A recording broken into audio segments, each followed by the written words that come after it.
reconsidérer les histoires du Coran, savoir comment les femmes s'adressent au prophète sallallahu alayhi wa sallam. Là, je vais penser à un exemple. J'ai une patiente récemment qui passait par un moment de vie très difficile avec un mariage arrangé / forcé, quand même assez compliqué à vivre pour elle. Et j'ai pensé à ce hadith de cette jeune femme qui est venue voir le prophète sallallahu alayhi wa sallam et qui lui a dit « Mon père m'a forcé à me marier à ce cousin éloigné ». Je sais plus, j'ai pas du tout les noms en tête. Je crois qu'ils sont même pas mentionnés, encore une fois, pour dire que c'est pas le nom, c'est pas la personne qui est importante, mais c'est l'enseignement. Et que le prophète sallallahu alayhi wa sallam lui dit à ce moment-là, écoute, tu as le droit de te séparer de cette personne si tu le veux, parce que ton père n'avait pas à te forcer. Et qu'elle répond, j'accepte, mais je veux que toutes les femmes le sachent, que toutes les jeunes filles sachent que leur père n'a pas le droit de... Et cette patiente, en l'occurrence, elle connaissait pas ce hadith. Et on lui a amené ça comme étant une sunna. On lui a amené ça comme étant sa place de fille et son rôle en tant que, pour donner l'honneur de la famille, etc. Il fallait qu'elle accepte et on ne voyait pas pourquoi elle n'accepterait pas et dans le dîn et ceci et cela. Et en fait, plus tu connais ton dîn, plus tu connais ta religion, plus tu connais le Coran, plus tu connais toutes ces histoires-là, plus tu es confiant. Et là, en toute sincérité, je parle de moi et comme j'ai pu le voir aussi sur certaines patientes, plus on est confiant de notre féminité, de notre place et de notre valeur. C'est pas toi qui vas venir m'enlever ma valeur, alors que c'est Dieu qui me l'a donnée. C'est pas à toi de venir me la donner pour que tu puisses me la retirer. Et puis, au moment où elle le jette, donc Allah va raffermir son cœur. Et là, il parle de qalb, de quelque chose de plus ferme, de plus solide, de plus ancré dans la foi. Donc, je ne sais pas si on s'imagine le degré de tawakkul qu'elle a eu, de jeter quelque chose, de faire quelque chose d'aussi instable et de pourtant être dans quelque chose de solide. Et en tout cas, moi, franchement, quand j'en parle, j'en frissonne un petit peu parce que ça me renvoie à une épreuve que j'ai vécue assez récemment et où, quand on est dans cette instabilité et qu'on sent à quel point le cœur est fragile et qu'on a l'impression qu'il va sortir de notre poitrine, en fait, et que c'est vraiment au moment où on se dit « mon enfant ne m'appartient pas ». Il est entre les mains d'Allah subhanahu wa ta'ala, c'est un dépôt qui nous est confié par Allah subhanahu wa ta'ala, et à ce moment-ci, en fait, où je prends une décision pour mon enfant, je me dis que ce dépôt qui m'est confié, je dois le remettre dans les mains d'Allah subhanahu wa ta'ala. Et c'est là, en fait, où l'épreuve, elle atteint son paroxysme, subhanallah, où c'est vraiment, où on est dans le flou le plus total, où Allah va raffermir notre cœur et envoyer une espèce d'apaisement, mais qui est tout simplement inexplicable.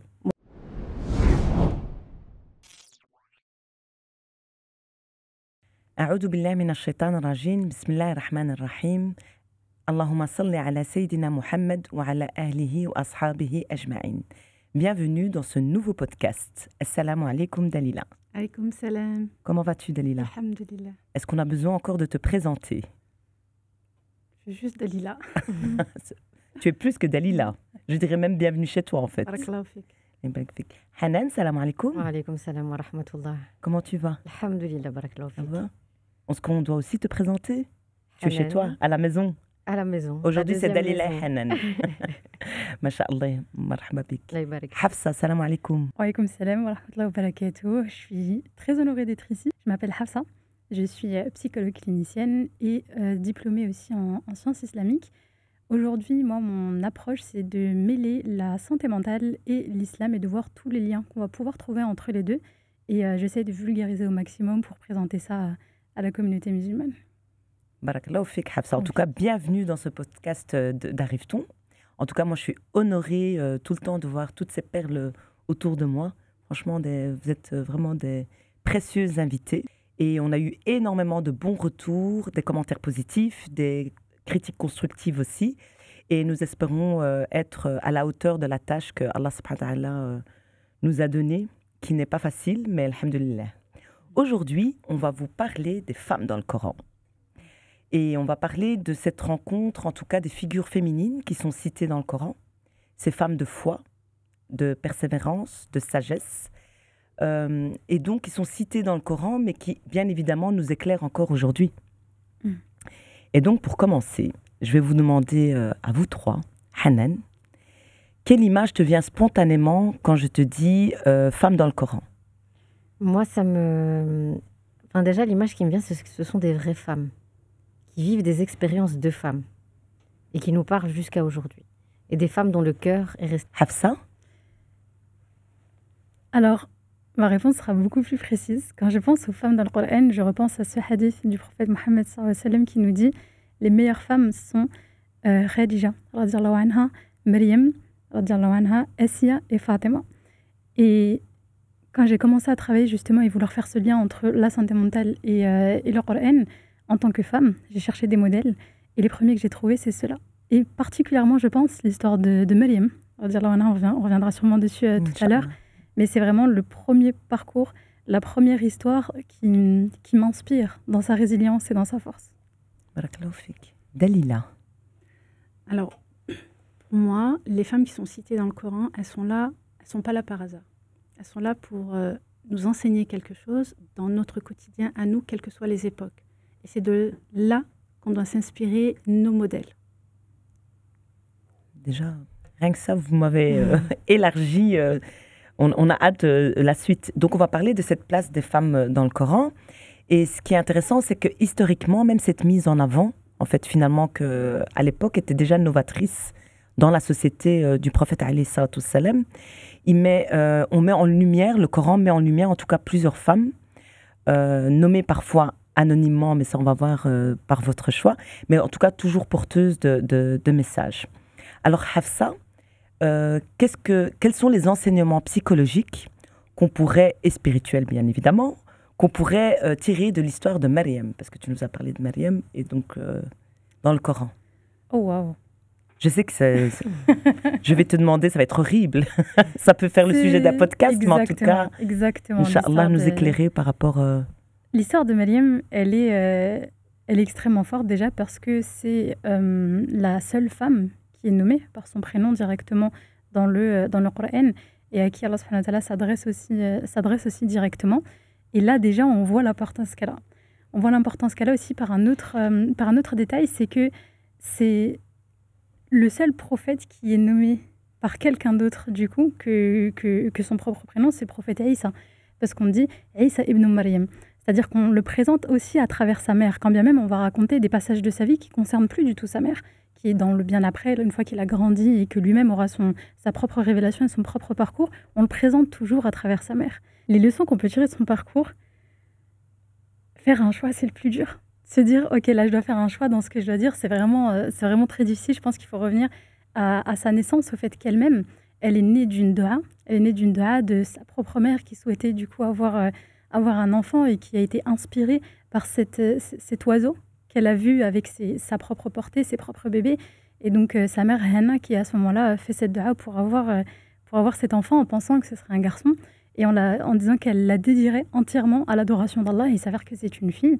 Et on sait bien qu'à cette époque-là, les filles n'étaient pas acceptées dans les temples. Et la difficulté... En fait, la première leçon que je tire du parcours de Maryam, c'est la puissance des doigts. Parce que je trouve que son histoire a été marquée par des milestones, par des doigts précises qui ont eu un tournant. Donc la première étant celle de sa mère, Hannah. La deuxième étant, encore une fois, celle de sa mère à sa naissance, lorsqu'elle demande à Allah subhanahu wa ta'ala qu'elle et toute sa descendance soient protégées du shaitan. Et ça, c'est un élément qui est hyper important à garder en tête, de se dire que Maryam, elle ne pouvait pas être approchée par le shaitan. Et pourtant, ce par quoi elle est traversée l'a amenée à des états de pensée que nous-mêmes, on traverse tous les jours. Mais je reviendrai dessus, je pense, juste après.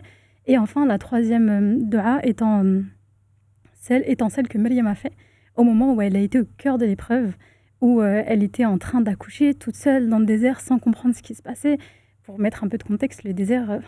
c'est quand même 45 degrés, il n'y avait pas de péridurale, elle était toute seule, elle ne comprenait pas ce qui se passait, elle avait cette peur, à la fois cette douleur physique et aussi cette douleur psychologique.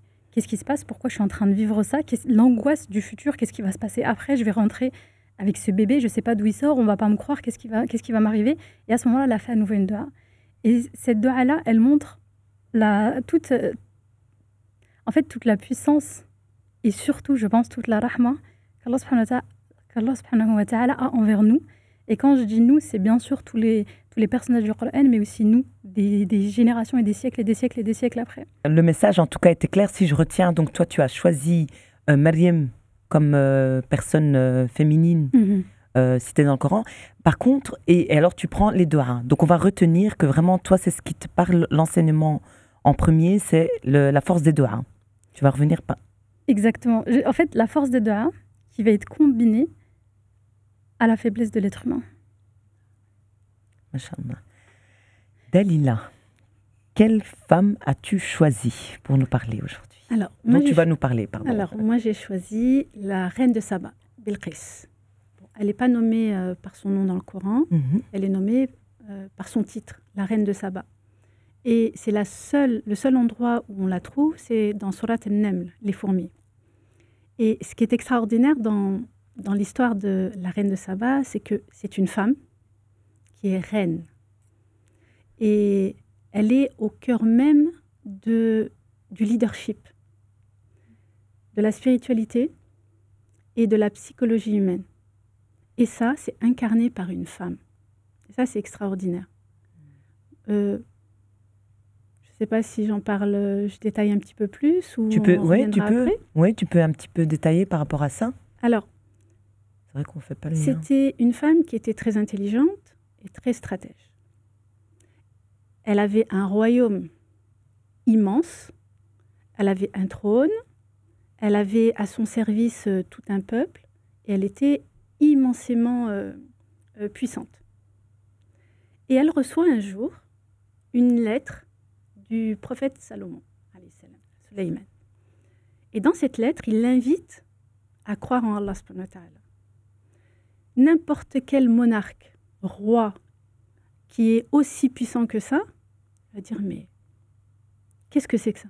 Tu vas venir me demander d'adorer un Dieu, alors que moi j'ai mon Dieu, parce qu'ils étaient des polythéistes, et ils adoraient le soleil. Et donc, c'est comme avec le prophète alayhi salatu wassalam. Quand il a envoyé les lettres aux différents monarques du monde, il y en avait, ils ont refusé complètement, et en colère, en disant, mais comment est-ce qu'un homme comme lui, qui est dans le désert, vient nous imposer cette croyance? Alors elle l'a lu, et la première chose qu'elle a faite, c'est qu'elle a demandé à ses sujets, aux notables, consultation. Et à partir de là, elle pose la question, elle dit, voilà, j'aimerais avoir votre avis avant de prendre une quelconque décision. La Shura. Parce que c'est pas parce qu'elle était puissante qu'elle ne prenait pas en compte l'avis des autres. Pour elle, l'avis des autres était très important.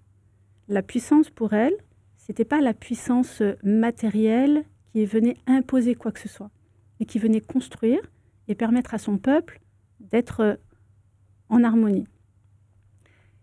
Et donc, les notables, bien sûr, ils lui ont dit, écoute, c'est à toi de prendre la décision.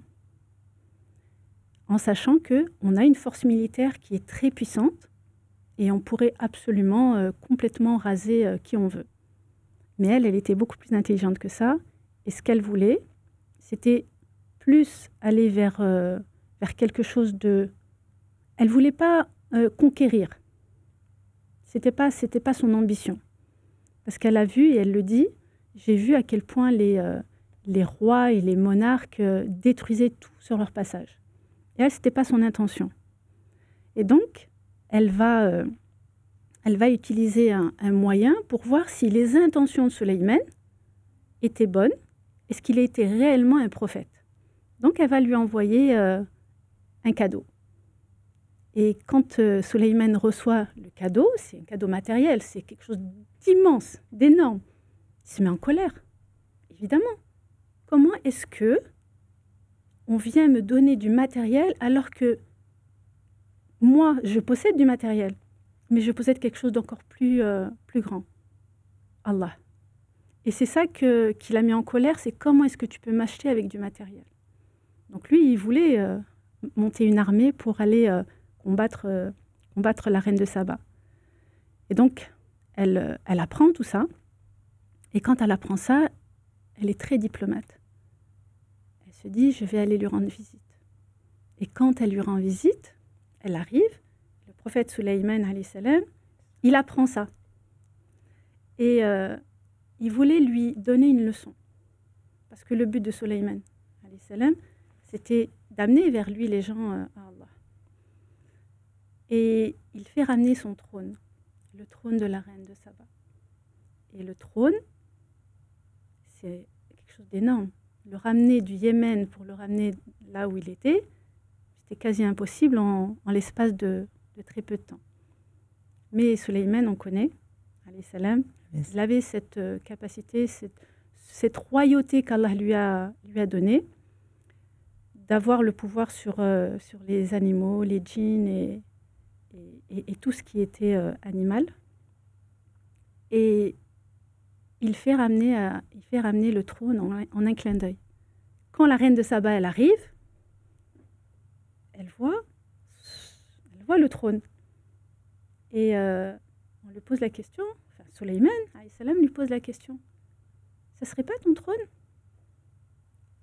Elle, très perspicace, pour ne pas se sentir humiliée ou prise pour quelqu'un de... Voilà, qui n'a pas... comment dire? Une personne... nonchalante.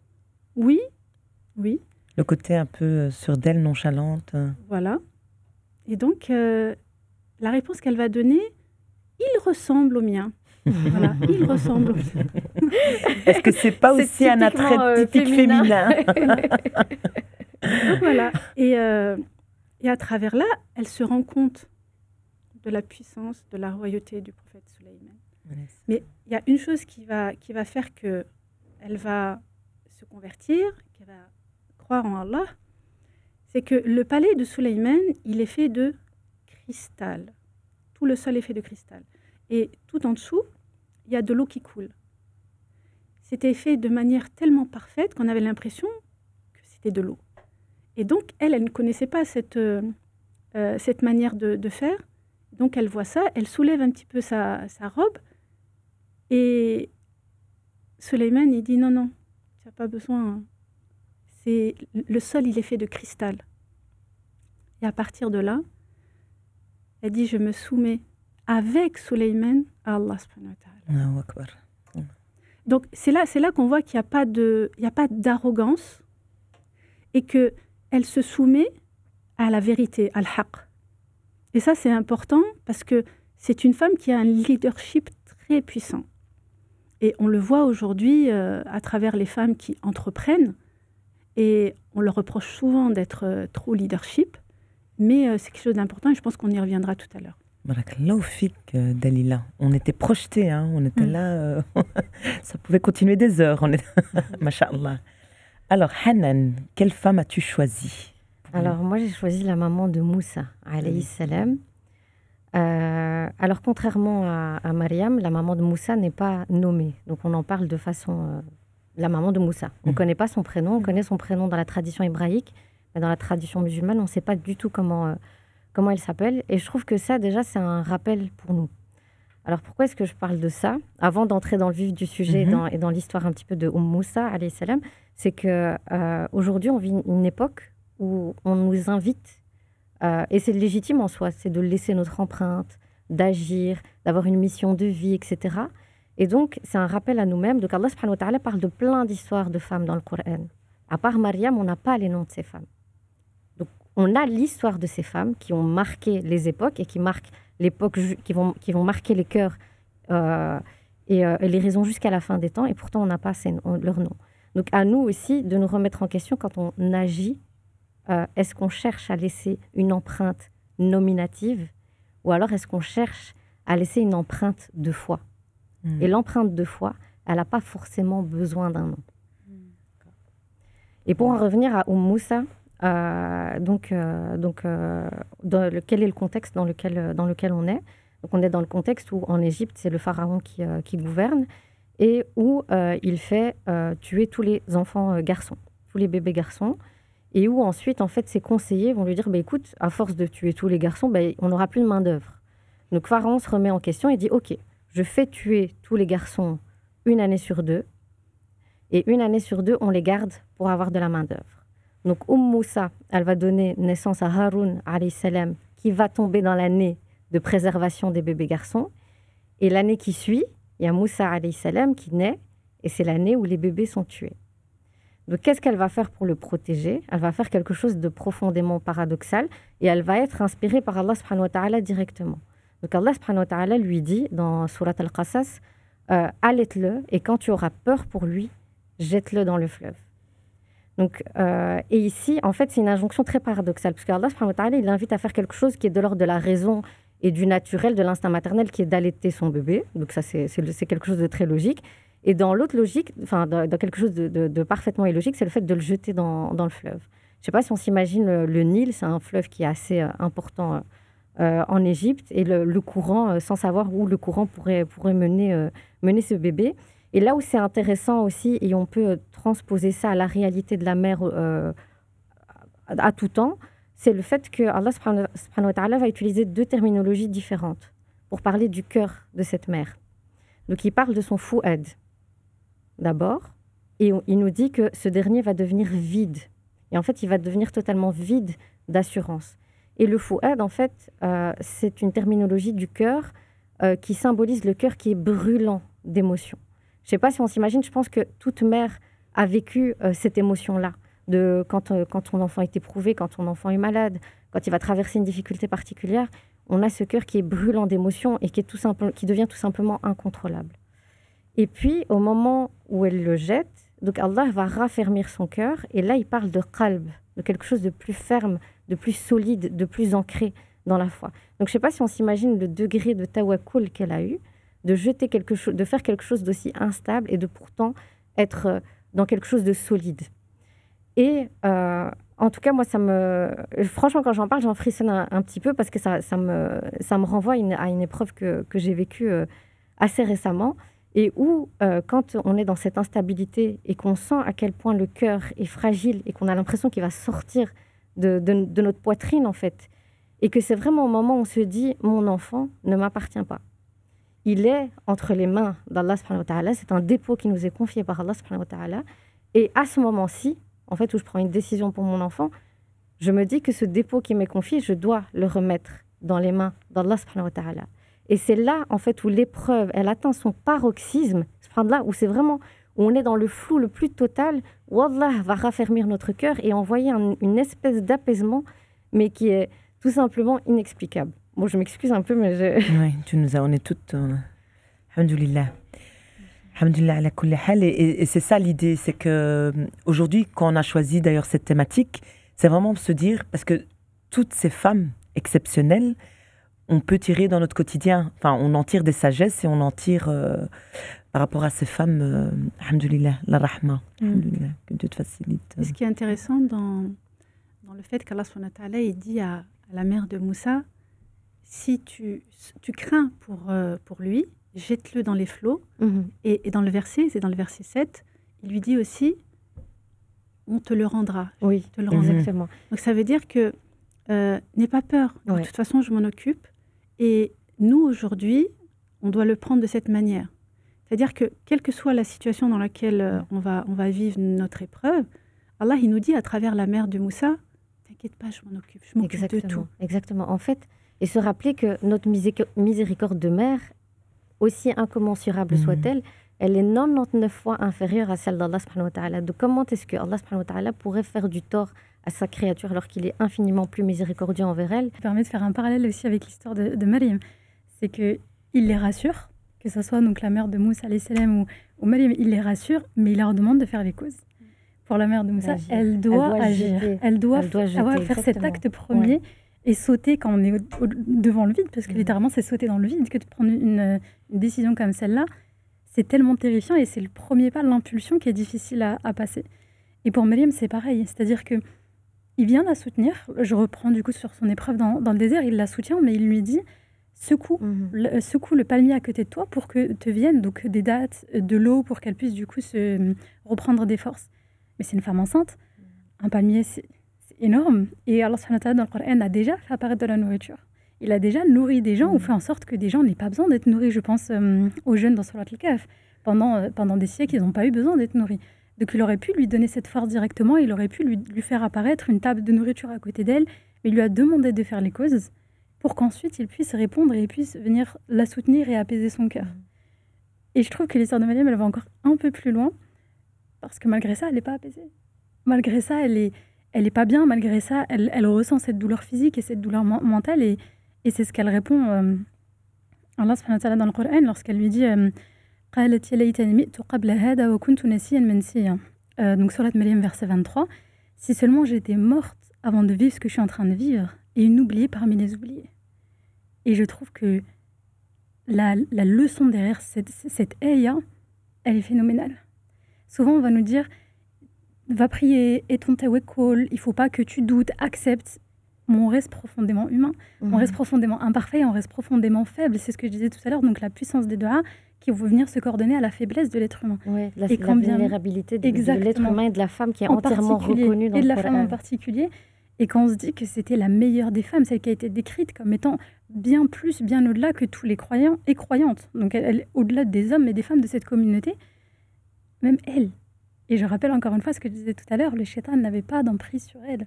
Elle n'avait pas de waswas, elle n'avait pas les faiblesses que nous, on peut avoir face au shariatain, face aux pensées qui viendraient de shaitan le maudit. Et à ce moment-là, elle lui dit quand même, et ça vient du Coran, en fait, ce que je suis en train de vivre, c'est trop dur. Et j'aurais préféré mourir que de vivre ce que je suis en train de dire. Que de vivre ce que je suis en train de vivre, pardon.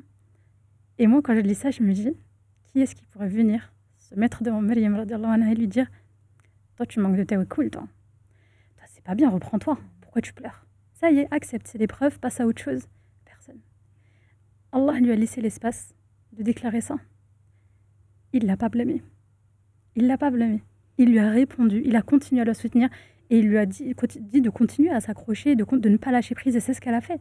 Elle a exprimé son désarroi et elle a continué. Elle a exprimé son désarroi et elle n'a pas abandonné. Mais surtout, c'est que Allah subhanahu wa ta'ala a fait, on n'a pas tous les détails de toutes les conversations dans le Coran. Il y a plein de fois où il y a des ellipses, il y a plein de fois où on doit attendre les hadiths pour avoir plus d'explications sur qui était, tu disais tout à l'heure, on n'a pas le nom de la mère de Moussa. Il y a plein de détails comme ça qu'on n'a pas. Et cette phrase-là, elle est gravée. Cette phrase-là, elle est inscrite dans le Coran. Alors qu'elle aurait pu dire, elle désespéra, on a raffermi son cœur, et l'histoire continue. Maintenant, il a fait le choix de mettre cette phrase où elle vient annoncer sa vulnérabilité. Elle déclare qu'elle ne peut plus, que c'est plus dans sa capacité. Et ça, c'est pour nous faire comprendre aussi à nous qu'on va passer par là. Si même elle est passée par cette souffrance-là, on est qui, nous, pour penser que si on a la foi, tout ira bien. Pour penser que si on a la foi, ça nous suffira pour tout traverser. C'est faux, et c'est pas ce qu'il attend de nous. Et découvrir cette histoire dans une salade qu'on a peut-être lue de dizaines de fois, avec laquelle on a déjà peut-être prié plein de fois, on ne s'est jamais posé cette question. Mais moi, en tant que psychologue, je ne m'étais jamais rendu compte de ça. Et le jour où j'ai lu cette phrase-là, je me suis dit, mais ces phrases-là, je l'entends tellement chez mes patientes. Et quand elle arrive chevillée de culpabilité. Et j'ai pensé ça. Ça, j'ai pas envie de me suicider, j'ai pas envie de passer à l'acte, mais des fois, je me dis que j'aimerais que ça s'arrête. Et j'ai trop honte de penser ça. Et ma famille, elle me dit qu'il ne faut pas que je le dise et qu'il ne faut pas que je le ressente. Et j'ai personne à qui le dire. Mais quand on se rend compte que même Maryam, radiallahu anha, l'a vécu, alors qui sommes-nous, nous, pour s'empêcher, pour empêcher les gens autour de nous d'exprimer ce dont ils ont besoin d'exprimer, alors que même Allah lui a laissé cet espace-là. Oui, donc vraiment, c'est ce que j'allais te poser comme question. En quoi ça inspire au quotidien? Mais tu as répondu d'une manière où tu veux rajouter en quoi Maryam peut inspirer toute femme là aujourd'hui, au quotidien. Ce que j'ai bien aimé dans les différents exemples qu'on a toutes prises ici, c'est qu'on a pris des femmes qui sont très différentes. On a pris donc la maman qui est complètement dédiée à son foyer, à ses enfants. On a pris la femme qui a un leadership, qui vient prendre contrôle. Et on a pris Maryam qui était maman solo, qui avait un enfant, sans avoir d'époux, sans qu'il y ait de père pour cet enfant, et qui initialement, elle, s'était tournée vers l'adoration. Parce que je rappelle du coup la première dua de sa maman, elle a dit à Allah subhanahu wa ta'ala, si tu m'accordes un enfant, je te le dédierai. Et à ce moment-là, qu'est-ce qui s'est passé? Elle est allée complètement contre tout ce que leur société à cette époque-là leur imposait. Les femmes, ça rentre pas dans les mosquées. Les femmes, ça rentre pas dans les temples. C'est pas leur place. Une femme, ça va avoir ses cycles. Des fois, ça peut pas prier. C'est pas sa place. Elle n'est pas faite pour ça. Et ben Allah a décidé que si. Et ce que je trouve phénoménal, c'est que Maryam a pris une place qui allait à contre-courant de tout ce qui se faisait dans la société, sans sortir du cadre qu'Allah nous a demandé. Et en tant que jeune femme croyante, ou femme croyante musulmane, j'allais dire en France, on va dire en Europe, de manière plus générale, en tant que jeune femme issue de l'immigration, on va souvent avoir l'impression d'être entre deux chaises. D'un côté, il y a les discours qui vont être très féministes, qui ne nous incluent pas forcément avec notre hijab, et d'un autre côté, on va avoir parfois des discours au sein même de la communauté qui vont être très, très misogynes, très durs, et pas du tout à l'écoute de notre sensibilité, de notre rythme, et on peut se retrouver dans aucun des deux. Alors qu'au final, l'histoire de Maryam est l'exemple même qu'on peut se faire respecter, qu'on peut avoir nos ambitions, qu'on peut avoir nos rêves, qu'on peut avoir la vie qu'on souhaite vivre, tout en restant dans le cadre qu'Allah subhanahu wa ta'ala nous a demandé. Et ça, je trouve que c'est vraiment le meilleur exemple. Ta place dans ta société, elle est prédéfinie par Dieu. et ils peuvent être 99 000 à te dire tu n'as pas à faire ça. Si Dieu décide que tu vas le faire, encore plus dans une société qui était beaucoup plus difficile que la nôtre aujourd'hui, alors tu le feras. Il y avait quelque chose, voilà, je voudrais rebondir sur quand tu as parlé du tawakkul, des causes que Maryam a fait, alayhi salam. Il y a une cause, elle a été la cause aussi de quelque chose qui était extraordinaire, en tout cas dans le passage de Surat al-Maryam. Elle était dans le temple, et comme elle était tout le temps dans l'adoration, elle n'avait pas le temps de se préparer à manger ou que quelqu'un lui apporte à manger. Donc, elle avait toujours de la nourriture. Allah subhanahu wa ta'ala la nourrissait. Et le prophète Zacharia, quand il rentre, à chaque fois qu'il rentrait, il trouvait qu'elle avait tout.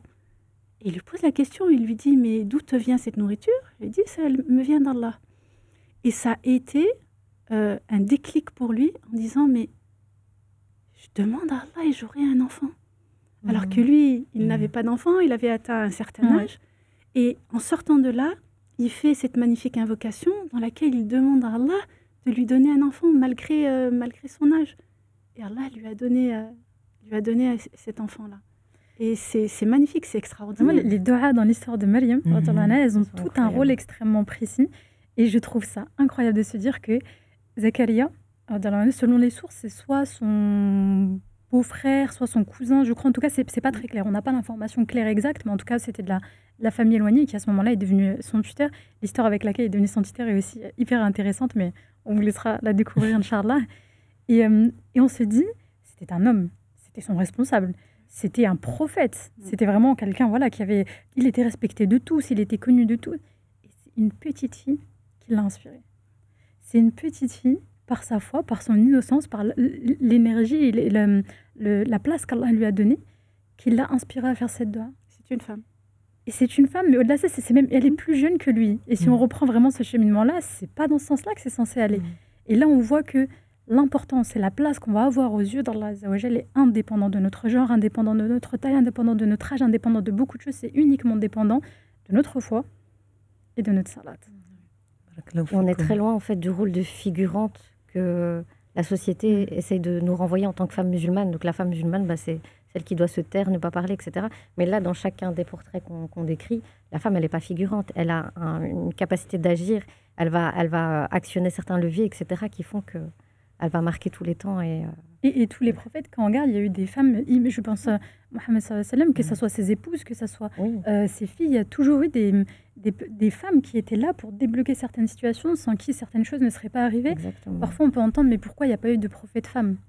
Et parce que notre rôle a été tout aussi important dans d'autres mesures. C'était vraiment ce qu'on pourrait appeler un travail collaboratif, mais à aucun moment, ça vient diminuer l'importance de la femme ou le rôle qu'elle peut avoir au sein de la communauté et vis-à-vis de la foi. Et on le voit bien dans le Coran à plusieurs reprises. C'est comme Moussa. Moussa, dans Surat al-Qasas, Allah subhanahu wa ta'ala, il met en lumière 4 femmes qui ont été, qui l'ont propulsé, qui ont fait de lui qui il était. Il y a eu sa mère, il y a eu sa sœur, il y a eu la femme de Pharaon, Essia, et il y a eu son épouse, la fille de Chouaïb. Donc ça, c'est important. Allah subhanahu wa ta'ala, il ne met pas de côté les femmes, parce qu'elles sont un élément essentiel dans la société et dans n'importe quelle sphère, qu'elle soit familiale, société, peu importe, elle a son importance et elle a sa place. Hanan, quand tu nous as parlé de la maman de Moussa, est-ce que tu peux dire aussi en quoi elle pourrait inspirer au quotidien tu en as parlé des sagesses, mais c'est vrai que à développer. La mère, à l'heure actuelle, elle va vivre ces espèces de petits fleuves auxquels a fait face la maman de Moussa. Donc on va traverser la maladie. Il y en a certaines qui vont vivre le deuil. Il y en a certaines qui vont vivre des choses très compliquées à travers leur enfant. Et donc, ce travail de détachement qu'on doit faire par rapport à nos enfants, premièrement. Et alors, secondement, c'est peut-être un peu différent de ce que traverse la maman de Moussa, mais nos enfants sont sur Terre pour vivre leur propre expérience de vie, sont sur Terre pour adorer Allah subhanahu wa ta'ala. Donc, nos enfants ne sont pas des extensions de nous-mêmes. Comme il y a Khalil Gibran, qui est un auteur qui n'est pas du tout, c'est pas du tout une référence religieuse, mais qui dit les enfants ne naissent pas de vous, mais naissent à travers vous. Donc on n'est qu'un pont, on n'est qu'une voie de passage pour nos enfants. Donc ça, c'est très important, je pense, parce qu'on a beaucoup d'aspirations vis-à-vis de nos enfants. On veut qu'ils fassent des belles études. On a tendance aussi à faire un peu briller nos égos, entre guillemets, dans le sens où mon fils ou ma fille a bien avancé dans le Coran, etc. Mais est-ce que tu fais cet enfant juste pour briller à travers lui, ou est-ce que tu le fais pour qu'il soit totalement voué à l'adoration d'Allah subhanahu wa ta'ala? Donc il y a ça aussi, cet aspect de détachement, et l'enfant va vivre ses propres expériences. C'est un être à part de moi. Le message est clair. Je crois que ça va parler à beaucoup de mamans. Mais c'est une remise en question au quotidien, en fait, permanente, en tant que mère. Ouais. Dalila, la reine de Saba, Balqis, toi, en quoi elle pourrait inspirer le quotidien, notre quotidien? Alors, ce qui est intéressant avec la reine de Saba, c'est que, comme je l'ai dit au début, c'est qu'elle a un leadership. Donc, elle, on va dire qu'elle... je ne dis pas elle commande, elle manage. Elle a cette capacité de manager, et aussi elle a elle est très, elle est diplomate, elle est visionnaire, et elle fait attention à la manière dont elle va s'adresser aux personnes, quelles qu'ils soient. Et pour elle, quand on va au fur et à mesure de son histoire, le matériel n'est pas quelque chose qui est important pour elle. Elle est à la recherche d'une stabilité, elle est à la recherche du bien, et elle a aussi cette recherche spirituelle. Alors, quand je dis recherche spirituelle, c'est que c'était des adorateurs du soleil. Et elle avait un palais avec 360 fenêtres, 365, où le soleil, quand il se lève par une des fenêtres à chaque fois. Et ça montre à quel point elle était en quête de spiritualité. Et cette quête de spiritualité, elle a trouvé sa place à travers Souleyman, alayhi salam. Quand elle a vu réellement que son pouvoir, c'était un pouvoir d'Allah. Que tout ce qu'il possédait lui venait de lui, tout simplement. Et c'est pour ça qu'elle s'est soumise. Parce qu'elle a vu la grandeur, et elle a vu qu'il n'était pas attaché au matériel et au mondain de ce monde, et qu'il utilisait toute cette richesse et ce pouvoir pour faire le bien. Et c'est ça qui a fait que... Mais ces trois profils, on se dit, on retient management stratégique, mais pas pour sa soif personnelle ou sa soif politique. Voilà, et ça montre aussi que la femme, elle a cette capacité d'entreprendre. Et que si elle a justement cette capacité en fonction de ce qu'il aspire, elle peut entreprendre. Il n'y a rien qui lui interdit d'entreprendre. Sauf qu'aujourd'hui, on lui dit, pourquoi tu veux entreprendre? Tu veux fuir ton foyer? Qui va éduquer tes enfants? Mais le problème, c'est que quand on dit entreprendre, dans la bouche des autres, c'est comme si tu partais à 7h du matin et tu revenais à 20h le soir. Non, quand on entreprend, on est libre de sa propre entreprise. On fait en fonction de sa situation familiale. Et on ne met pas en péril ça. C'est quelque chose qui se construit. Et qui se construit de manière à ce que chaque sphère de ma famille ne soit pas impactée négativement. Il y a aussi... Oui, vas-y. Je vais juste rajouter, parce que tu as dit, du coup, on a plusieurs profils différents. J'ai pensé, c'est vrai qu'il y en a pour tous les goûts. Et en fait, je me suis dit, au-delà de ça, il y en a même pour les différentes phases de la vie de tout un chacun. Une jeune femme qui va grandir aura peut-être un passage où elle voudra entreprendre, étudier, monter quelque chose, un cabinet, je ne sais quoi, et puis ensuite se tourner plus vers la maternité et être plus du coup dans cet état d'esprit-là pour ensuite peut-être aspirer encore à autre chose, je ne sais pas, à rentrer plus dans les sciences islamiques, à transmettre. En tout cas, on voit qu'il y a tellement d'exemples différents qu'il n'y en a aucun qui pourrait ne pas nous parler. Et le fait qu'il y ait tous ces profils aussi qui sont extrêmement différents nous montre dans l'islam qu'il n'y a pas un profil type de la femme musulmane. On entend souvent, ça c'est pas le comportement de la femme musulmane, avec un grand F. Vraiment un peu ce prototype auquel on est toutes censées s'identifier, dans le moule dans lequel on est toutes censées rentrer, alors qu'on regarde même au niveau des compagnons qui entouraient le prophète Mohammed sallallahu alayhi wa sallam. Déjà chez les hommes, ils étaient tellement différents. Si on regarde Omar ou qu'on regarde Abu Bakr Saddiq, ils n'avaient rien à voir, c'était complètement des opposés. Et pourtant, leur place aux yeux d'Allah était identique parce que c'était différent. Et le prophète sallallahu alayhi wa sallam ne lui a jamais dit Omar, s'il te plaît, Calme-toi. Dose un peu, dose un peu. Ou au contraire, Abou Bakr, arrête de pleurer quand tu frises. La salade, elle est un peu longue, là. Il leur a jamais dit ça. Il les laissait vraiment embrasser complètement, être pleinement eux dans le dîn, parce que l'islam permet ça, et c'est pareil pour les femmes. Que ça soit ses épouses, que ça soit celles qui venaient combattre avec eux, que ça soit les différentes du coup femmes, compagnons qu'il y avait à cette époque-là. Il y en a pour tous les goûts, parce que l'islam, c'est pour tout le monde. Oui. Et ce qui est bien, c'est que en tant que femme, comme tu l'as dit, on évolue. En fonction des situations qu'on va vivre, des épreuves qu'on va vivre, on va être différente. Parce que ça va nous impacter différemment, ça va nous faire prendre conscience de certaines choses. Et forcément, on va avoir d'autres envies, d'autres aspirations et d'autres envies d'entreprendre différemment. Et c'est ça la richesse. C'est qu'on ne peut pas se focaliser juste sur un modèle. C'est faux ça. Parce qu'on évolue. Parce que des fois, il y en a qui disent... oui, mais c'est toi qui as changé. Non, je n'ai pas changé. J'ai évolué. Donc, on ne change pas, on évolue. Et ça, c'est... Et au final, chaque femme a sa place dans la société et chaque femme a un rôle à jouer. Parce que là, de nouveau, on en revient au fait que... moi, j'aime beaucoup un peu décrypter ce qui se passe sur les réseaux. Et donc, on va beaucoup mettre en avant la femme qui va agir, qui va entreprendre, etc. Mais au final, celle qui est à la maison en train de pouponner son petit, elle est en train d'élever la société de demain aussi. Celle qui est dans les coulisses, qui va distribuer, faire des maraudes dans la rue, elle joue un rôle énorme aussi. Donc ça aussi, peu importe ce que vous faites, vous le faites. Et c'est ça qui compte. Vous êtes dans l'action, tout comme Mariam a été dans l'action, tout comme Belkis a été dans l'action, tout comme Moussa a été dans l'action. C'est ce qui importe, en fait. Et que cette action soit vouée à Allah subhanahu wa ta'ala. Et c'est pas parce qu'on entreprend en tant que chef d'entreprise que la maman qui est au foyer, elle ne fait rien. Exactement. Et qu'on ne lui donne pas sa valeur. Bien au contraire. Il n'y a pas un métier qui est le plus difficile que celui d'être une maman mère à la maison.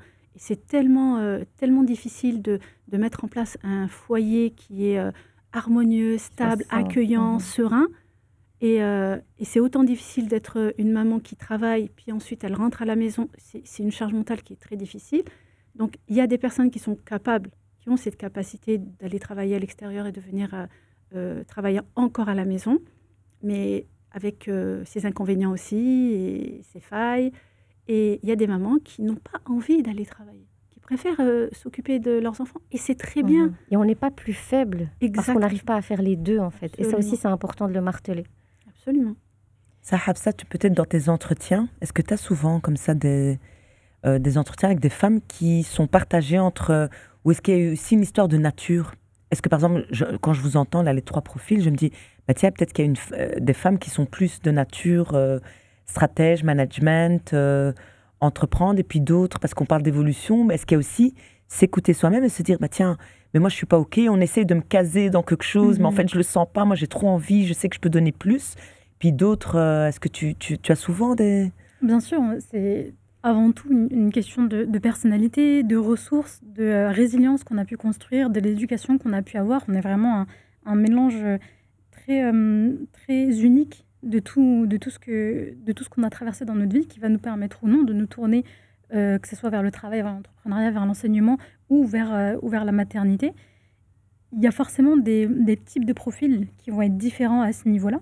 Il y a des personnes qui auront beaucoup plus d'énergie, qui ont besoin même d'avoir plusieurs casquettes en même temps. Maman, entrepreneuse, etc. Il y en a d'autres qui ont besoin de faire ça par phase. Bah, je vais être entrepreneuse pendant 3-4 ans, ou employée, ou présidente de je ne sais quoi. Et une fois que c'est passé, je veux me concentrer. Et quand j'ai mes enfants et je suis dans ma maternité, je veux être 100% dans ma maternité pendant le nombre d'années dont j'ai besoin, etc. C'est vraiment propre à chacun. Et je pense que vraiment, le message le plus important, c'est tant que tu restes, comme Mariam au final, tant que tu restes dans ce cadre, dans Allah subhanahu wa ta'ala, fais ce qu'il te plaît. À partir du moment où ça te permet à toi d'être épanoui et ça maintient aussi l'équilibre familial, l'équilibre de l'environnement dans lequel tu évolues, il n'y a rien dans le Coran textuellement qui t'empêche de venir faire du coup ces choses-là.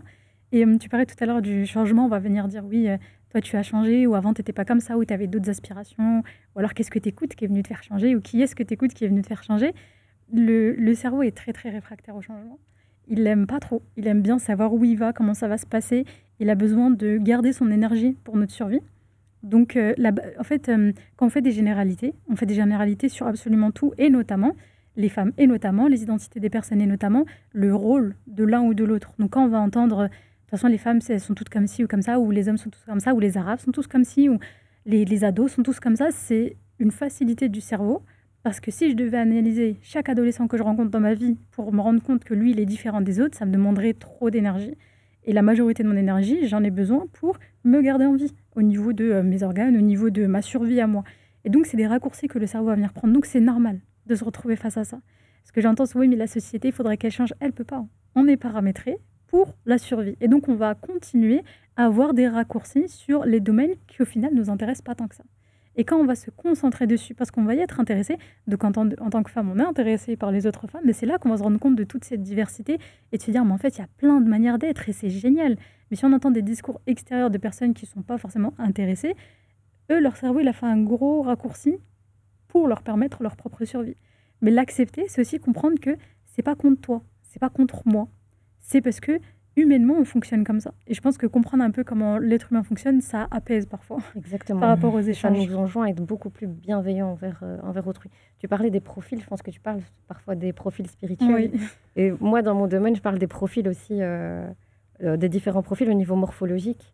Et ça aussi, je pense qu'en tant que femme, c'est aussi important de se connaître et de connaître, entre guillemets, son profil, dans le sens où il y a certaines femmes qui vont naturellement être multicasquettes, qui vont être débordantes d'énergie. Puis il y en a d'autres qui seront plus dans l'intériorité, qui auront des corps qui auront besoin de plus de temps pour récupérer après une grippe ou une pathologie ou autre. Mais en fait, Allah subhanahu wa ta'ala, il est juste. Il a donné des forces et des qualités à chacune, des défauts et des faiblesses à chacune. Il n'y a aucun profil qui est supérieur à un autre. Donc accepter aussi en soi ses propres forces et ses propres faiblesses. C'est super important pour éviter de tomber dans des formes d'épuisement. Et on sait aujourd'hui à quel point la femme a tendance à tomber dans l'épuisement. Intéressant, les deux profils. Enfin, vraiment, c'est vrai, quand tu parles toi-même, quand je t'entends des profils, et je me dis, finalement, on ne se connaît pas assez. On ne se connaît pas assez. Et oui, du coup, on va plus on revient même pas à la base. On va se référer à autrui oui. parce qu'on l'a vu ici ou ailleurs, ou parce qu'on l'a entendu ici ou ailleurs. Et on va essayer de se projeter. Alors que non, en fait, on a deux natures qui sont tout à fait différentes et qu'il faut totalement accepter pour pouvoir vraiment en profiter pleinement. Et il y a autre chose, je rebondis sur quelque chose que tu disais tout à l'heure, quand Mariam, alayhi salam, elle était dans son épreuve, la retenue. Tu vois, on a tendance, quand quelqu'un est endeuillé, quand quelqu'un est éprouvé, à lui envoyer une espèce de mode opératoire de comment est-ce qu'il doit vivre son épreuve. Absolument. Alors que non, un peu de retenue. Une épreuve n'est pas une autre, une personnalité n'est pas une autre. Laissez pleinement les gens vivre leur épreuve telle qu'ils la vivent, en fait, et telle qu'Allah subhanahu wa ta'ala va les inviter à les vivre. Et soyez dans la retenue. Et si parfois votre silence est plus beau que votre conseil, gardez le silence. C'est vrai, on le voit quand on perd quelqu'un dans la famille. Donc, les gens, ils viennent chez toi, ils te laissent, bien sûr, comme ça, on a le temps, on pense à autre chose. Le problème, c'est que quand cette phase-là, elle termine, la personne, elle se retrouve seule. Je me rappelle quand j'ai perdu ma maman, c'est ma maman. Et pour moi, je l'aime plus que tout. Et donc, elle est décédée brutalement. Et au moment où elle a été lavée, était dans le cercueil, donc je vais voir le corps et on me dit « Ne pleure pas ». Comment ça, je pleure pas? C'est ma mère. Je vais pas crier, je vais pas... Juste, mes larmes, non, tu pleures pas. C'est-à-dire qu'on t'empêche de pouvoir exprimer la douleur que tu as à l'intérieur. Mais c'est la dernière fois que je la regarde, la dernière fois que je la vois. Et on m'a empêché. On t'a privé de ce moment. Ah oui, on m'a privé de ce moment. Mais tu sais pourquoi? C'est parce que nous, on ne sait pas gérer les émotions des autres. Ouais. C'est parce que moi, je ne vais pas savoir gérer tes pleurs et je ne vais pas savoir comment réagir. Et je te demande à toi, du coup, de les contenir. Mais ça, c'est par facilité pour nous, pour ceux qui t'entourent et pas pour toi. C'est complètement égoïste au final. Comme je ne vais pas savoir te gérer quand tu seras effondré, même en tant que psychologue, c'est difficile. Quelqu'un qui s'effondre en larmes devant toi, je fais quoi? Je le prends dans mes bras, je le laisse, je le fais pleurer. Je dis non, t'inquiète, tout va bien, khair, Inch'Allah. Mais des fois, c'est pas ce que j'ai envie d'entendre. Dis-moi, je suis désolée pour toi, pleure avec moi et peut-être que j'ai besoin de ça. Et en fait, le deuil, c'est jamais déjà une étape facile pour soi, mais c'est pas non plus facile pour les gens qui entourent parce que dès qu'on est gêné, on met de côté. Et là, on peut parler de plein de choses, on peut parler de l'intimité, on peut parler de beaucoup de choses. Communautairement aussi, on a beaucoup ça. Dès qu'on est gêné, on met de côté. Quand tu exprimais ça, ça m'a fait penser au fait à quel point les émotions vont être réprimées. Et je dis bien dans notre communauté, parce que tous les musulmans de la Terre ne réagissent pas pareil. Peut-être, j'en ai aucune idée, mais que dans les communautés musulmanes en Indonésie ou en Malaisie, c'est différent. Wallahu alam, honnêtement, je ne sais pas. Mais chez nous, l'expression des émotions est extrêmement contrôlée. C'est pourquoi tu as le droit de pleurer, c'est pourquoi tu as le droit de rire, combien de jours tu as le droit de pleurer aussi. Tout ça, c'est extrêmement contrôlé. Alors que les pleurs Et voilà, c'est ce que je trouve trop beau dans le Coran, quand on commence à le lire d'un point de vue vraiment psychologique, émotionnel, de se rendre compte, mais il y a des émotions partout. Il y a eu la tristesse du prophète Mohammed, sallallahu alayhi wa sallam. Il y a eu la peur du prophète Moussa, alayhi salam, qui est venu dire à Dieu, non, j'ai peur, je ne veux pas y aller. Alors que Dieu était en train de lui donner une mission. Il y a eu l'inquiétude du prophète Ibrahim, alayhi salam, qui est venu questionner en demandant, est-ce que tu peux me prouver? C'est Ibrahim, hein? Oui. Ouais. Est-ce que tu peux me prouver, du coup, quand tu me dis que tu es Dieu, c'est-à-dire, est-ce que tu peux me montrer que tu peux, du coup, ressusciter les morts? Il y a eu toutes ces émotions-là. Vraiment, il y a eu tout un panel, il y a eu du regret, il y a eu de l'anxiété, il y a eu plein de choses qui sont développées dans le Coran, par lesquelles les prophètes sont passés. Et ce que je dis très souvent, que ce soit à mes patients ou dans mes conférences, c'est ils ne sont pas passés par là pour rien. C'était pas pour le fun. Allah, il aurait pu leur épargner ça. Il aurait pu leur épargner la douleur. Il aurait pu faire en sorte que tout se passe bien d'un claquement de doigts. Kun fayakoun, il aurait pu éviter tout ça. Mais ils sont passés par ces douleurs-là. Ils sont passés par ces souffrances-là. Ils sont passés par ces deuils difficiles, par ces peurs, par ces pleurs, pour que nous, en face, on se dise, ok, c'est normal. Si même le prophète, il a pleuré, si même le prophète, il a eu peur, mais toi, tu es qui pour m'interdire de pleurer? Tu es qui pour m'interdire de pleurer alors qu'Allah a autorisé et à chaque fois, il a laissé l'espace. Il n'a jamais, Moussa alayhi salam qui vient dire, je ne peux pas faire ça, ça me fait trop peur, je ne peux pas. Et à qui il laisse l'espace, il l'entend. Et il lui dit, à ce moment-là, tu iras avec ton frère, n'ayez pas peur, je suis avec vous. Il le laisse s'exprimer. Il lui dit pas, mais attends, je t'ai donné un ordre, là, j'ai pas compris. Tu veux pas, c'est-à-dire, je t'ai pas demandé ton avis, je t'ai dit d'y aller. Et c'est pas ça la réaction. Elles sont tout le temps empreintes de rahma. Et ça remet en question la définition commune des musulmans sur le tawakkul. Parce que quand on dit, il faut que tu aies le tawakkul. Oui, d'accord, mais c'est quoi le tawakkul réellement? C'est quoi la définition du tawakkul? Lâcher prise, mais c'est quoi ce lâcher prise? C'est vraiment, c'est quoi?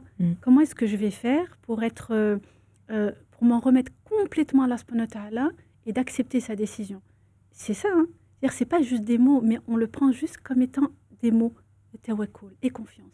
Mais c'est quoi la confiance en Allah? Le tawakkul, il n'empêche pas la tristesse, il n'empêche pas la nervosité, il n'empêche pas l'anxiété. Voilà, c'est ça. C'est ça qui est intéressant. En fait, je pense que, Allahu a'lam, mais que cet état, comme je parlais tout à l'heure du fu'ad et du qalb, je crois qu'on va jongler très souvent entre les deux.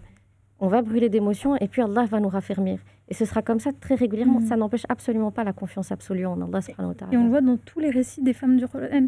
Comment réagit Maryam différemment de Assia, différemment de la mère de Moussa, différemment de la reine de Saba. Elles ont toutes eu des réactions différentes et pourtant, elles ont toutes fait preuve de tawakkul à un moment ou à un autre.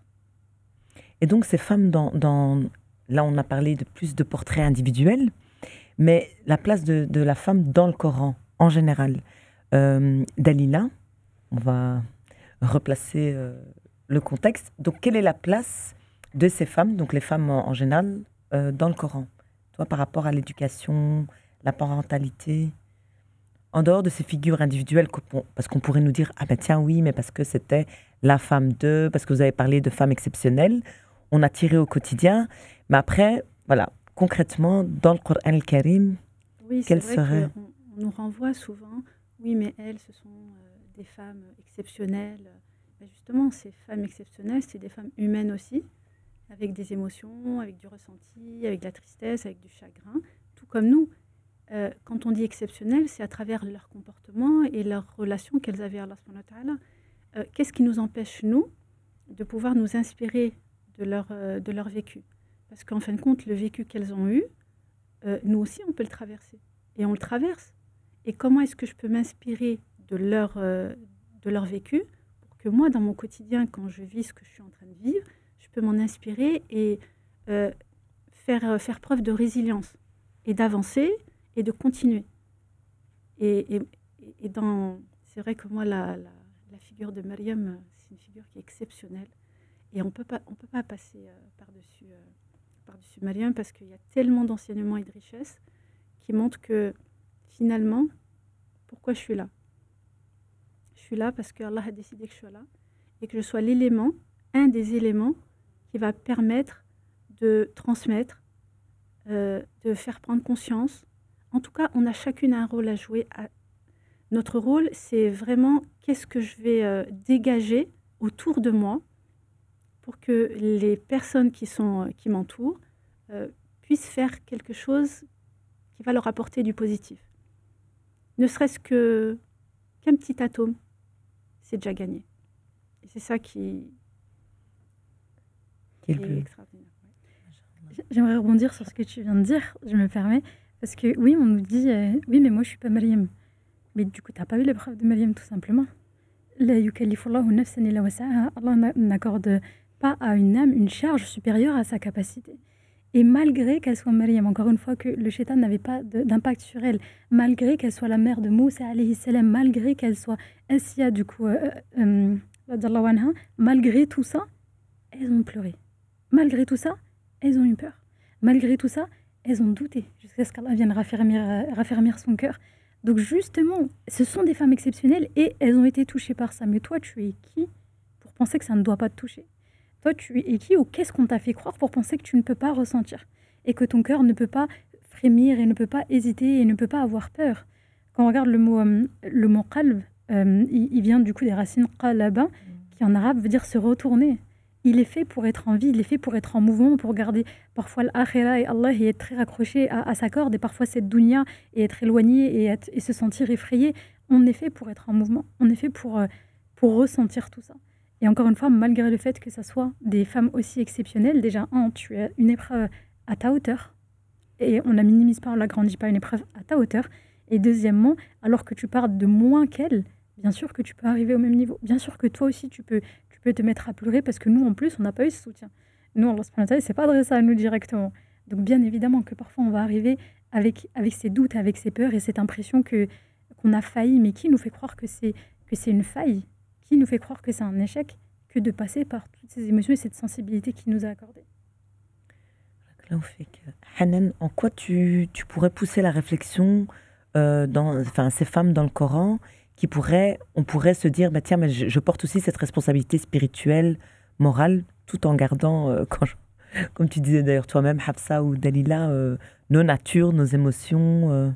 Mais en fait, je pense que les expériences de la vie par lesquelles tu vas passer, quelles qu'elles soient, vont te renvoyer tantôt à Mariam, tantôt à Balqis, tantôt à Moussa, etc.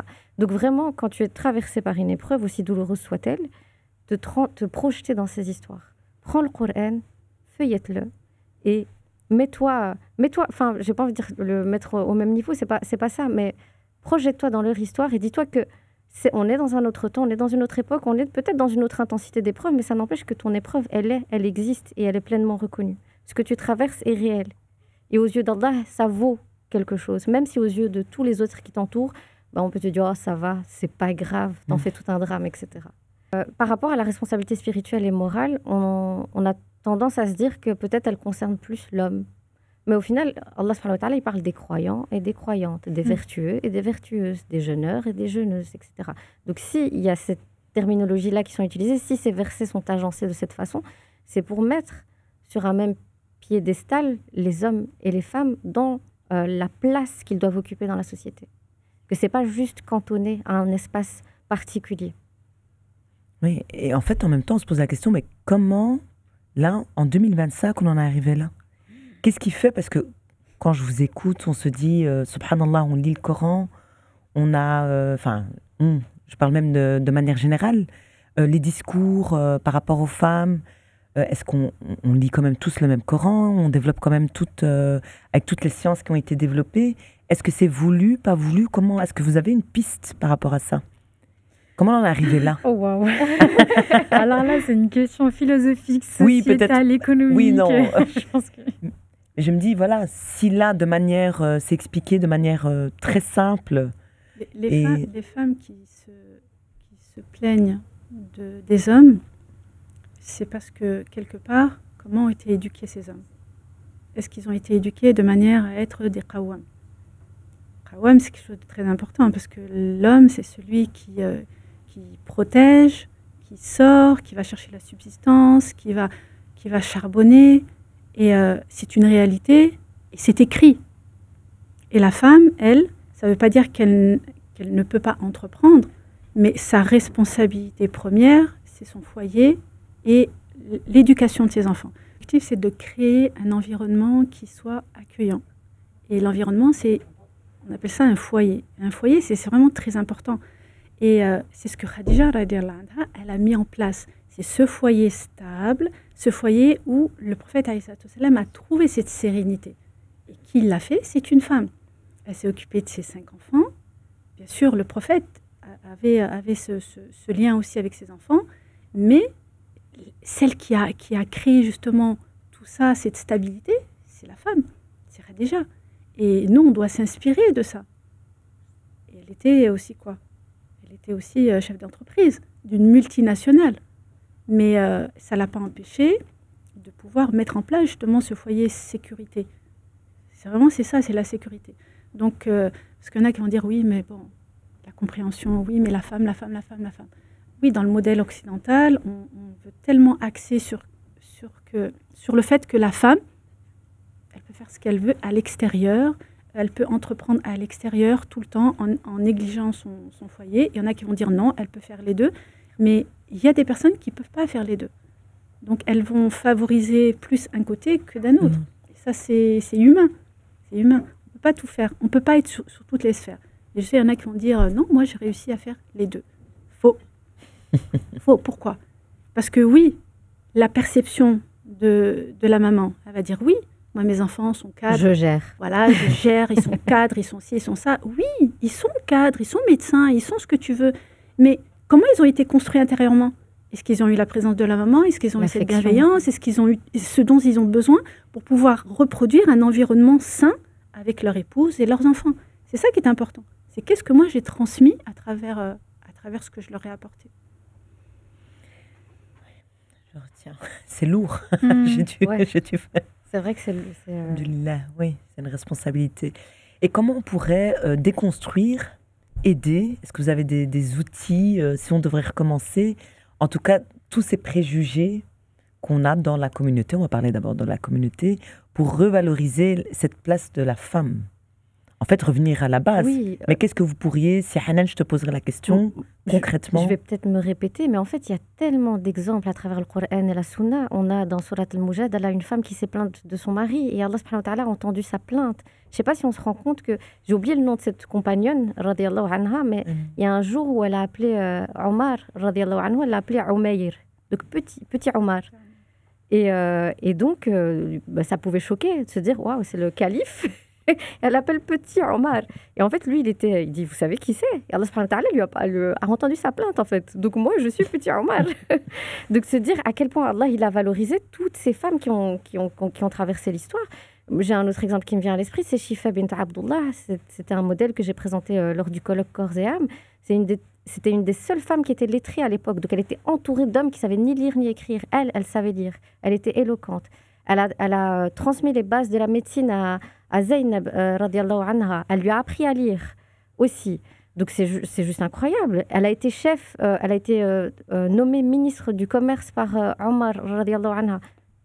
Qu'est-ce que je vais aller chercher dans des modèles 2025 quand j'ai ces modèles-là qui sont présents dans ma vie, sincèrement, et qui sont dans une juste mesure et qui sont dans ce cadre dont Hafsa parlait, délimité par Allah subhanahu wa ta'ala. Aujourd'hui, dans ce qu'on voit autour de nous, il n'y a pas le cadre spirituel, malheureusement, parce qu'on vit dans une société où il y a une perte de valeur et une perte de morale qui va à une vitesse qui est juste incroyable. Donc, ouvrons les livres. Et il y a vraiment des messages pour chaque phase de nos vies étant des personnes cycliques et pour chacune des sortes d'épreuves par lesquelles on va passer. Et je voulais rebondir sur... quand on prend un exemple... Quand on prend le prophète alayhi salam, il a éduqué ses compagnons pour qu'ils construisent la société de demain. Quand le prophète est décédé et quand Omar est devenu calife, il a eu ce moment où il était sur le minbar, où il parlait de l'exagération des femmes dans la dot. Et à ce moment-là, il y a une femme qui se lève devant tout le monde et qui dit « Ya Omar, taqillah ». Taqillah ya Omar. Comment tu peux interdire ou limiter ce que Allah il a autorisé? À ce moment-là, qu'est-ce qu'il fait Omar? Il s'assoit, il fait cette femme a raison et Omar a tort. Est-ce qu'on imagine cette situation dans Mais une incroyable. mosquée Mais tu n'as même pas de discussion. Tu ne seras même pas dans la même salle pour pouvoir te permettre de dire. Je mettrai un commentaire oui. qui sera supprimé. qui sera supprimé, exactement. Oui, sur les réseaux directement. Oui. Non, mais est-ce que c'est pas voulu? C'est la question que je voulais. Je me dis, mais est-ce que je vois rien que mon petit parcours en sciences islamiques ou depuis qu'on est petit, mosquée, etc. Pourquoi, au moment où on étudie la Sira Nabawiya, au moment où on étudie le fiqh, au moment où on étudie toutes ces sciences qu'on a, ulum hadith et masha'Allah, on emmagasine de la théorie, alhamdoulilah, on en a besoin, mais pourquoi ces exemples de femmes n'ont jamais été, c'est comme les compagnonnes, parce qu'on parle souvent des compagnons, subhanallah, et alhamdoulilah, mais pourquoi ces femmes, finalement, personnellement, on a Khadija, on a dans la Sira, on nous dit qui est la mère du prophète alayhi salam, qui est, ses filles, ses épouses, mais pourquoi dans l'enseignement, on n'a pas eu ça? Comment tu pourrais le traduire Alors, moi, pour le coup, je l'ai eu. Alhamdulillah. Alhamdulillah. Oui, je tiens à préciser, évidemment, qu'il y a des tranches d'âge assez... je ne déclarerai pas mon âge, mais je pense que... voilà. C'est ça que je pensais quand tu disais, on ne peut pas prendre d'exemple en 2025. Je voulais apporter un petit peu de nuance en disant, on peut prendre des exemples qui nous ressemblent. Exactement. Et bien évidemment, on ne sera jamais à la hauteur de toutes ces femmes. Et personne n'a la prétention de vouloir l'être. On veut être au maximum de nous, de notre propre capacité. Et je pense qu'aujourd'hui, alhamdoulilah, dans la communauté, et là j'englobe aussi les anglophones aussi dedans, je ne m'arrête pas juste à la France ou à l'Europe, il y a des exemples magnifiques. Il y a des exemples incroyables. Là, je vais penser, dans mon domaine, je vais penser à la docteure... comment ça s'appelle déjà? Oui. Awad, ouais, c'est ça. Magnifique. Ouais, incroyable. Je voudrais du coup reprendre par exemple le docteur Rania Awad qui est D'ailleurs, je t'avais dit, hein, t'es son sosie dans ta manière de... Tu m'as dit oui, mais elle est docteur. Je dis oui, mais toi... Tu le seras, Inch'Allah, aussi. On a des projets pour elle. Voilà. On a des projets pour Hafsa. Tu rajoutes ça dans ton agenda. Inch'Allah, en tout cas, j'aspire à ça et je demande à Allah de m'aider. Mais donc ton bon rôle modèle, quoi. Mais c'est un modèle pour moi. Elle est psychiatre. Elle est chef du coup du département de la santé mentale des musulmans. C'est littéralement comme ça que s'appelle le laboratoire de recherche à Stanford, aux États-Unis.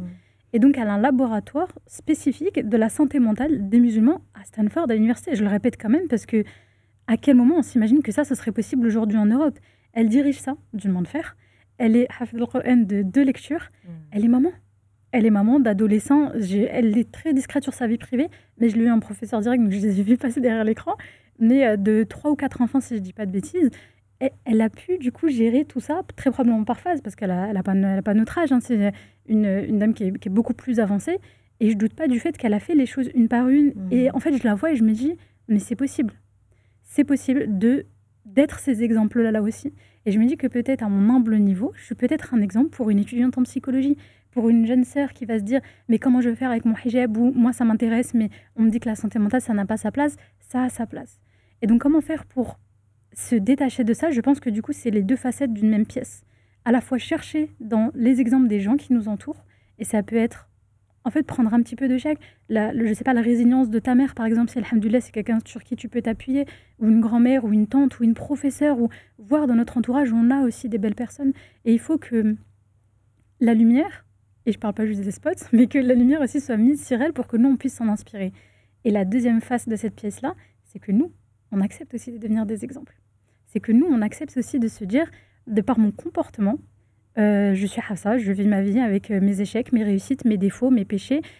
Et à côté de ça, je peux être un exemple pour une jeune sœur. Je peux être un exemple pour une petite cousine, pour une étudiante que je connais, Nida dans Nidev, mais pour des personnes à qui on va dire, c'est possible. Il est possible il est possible d'avoir ses études. Il est possible de faire un travail. Il est possible de vouloir rester chez soi. Il est possible de vouloir inventer des choses. Il est possible d'être hafid al-Qur'an. Il est possible de faire tout ça. Il n'y a rien qui t'en empêche. Et je pense que ça doit partir de là. Et là, je vais parler de mon cas personnel, ce qui, moi, m'a permis de développer tout ça, mis à part l'éducation de mes parents et qu'Allah les récompense pour ça, c'est de découvrir, d'apprendre ma religion. Et c'est très basique. Oui, ok, l'eau chaude brûle, tu ne nous apprends rien du tout. Mais si on reprend cette base-là d'apprendre sa religion, j'ai grandi dans un milieu alhamdoulilah, qui était déjà pratiquant. Mes parents sont pratiquants, ils sont investis, ils donnent des cours eux aussi, etc. Quand j'ai pris des cours pour moi, quand c'est moi qui suis allée chercher la science, c'était comme une conversion intérieure.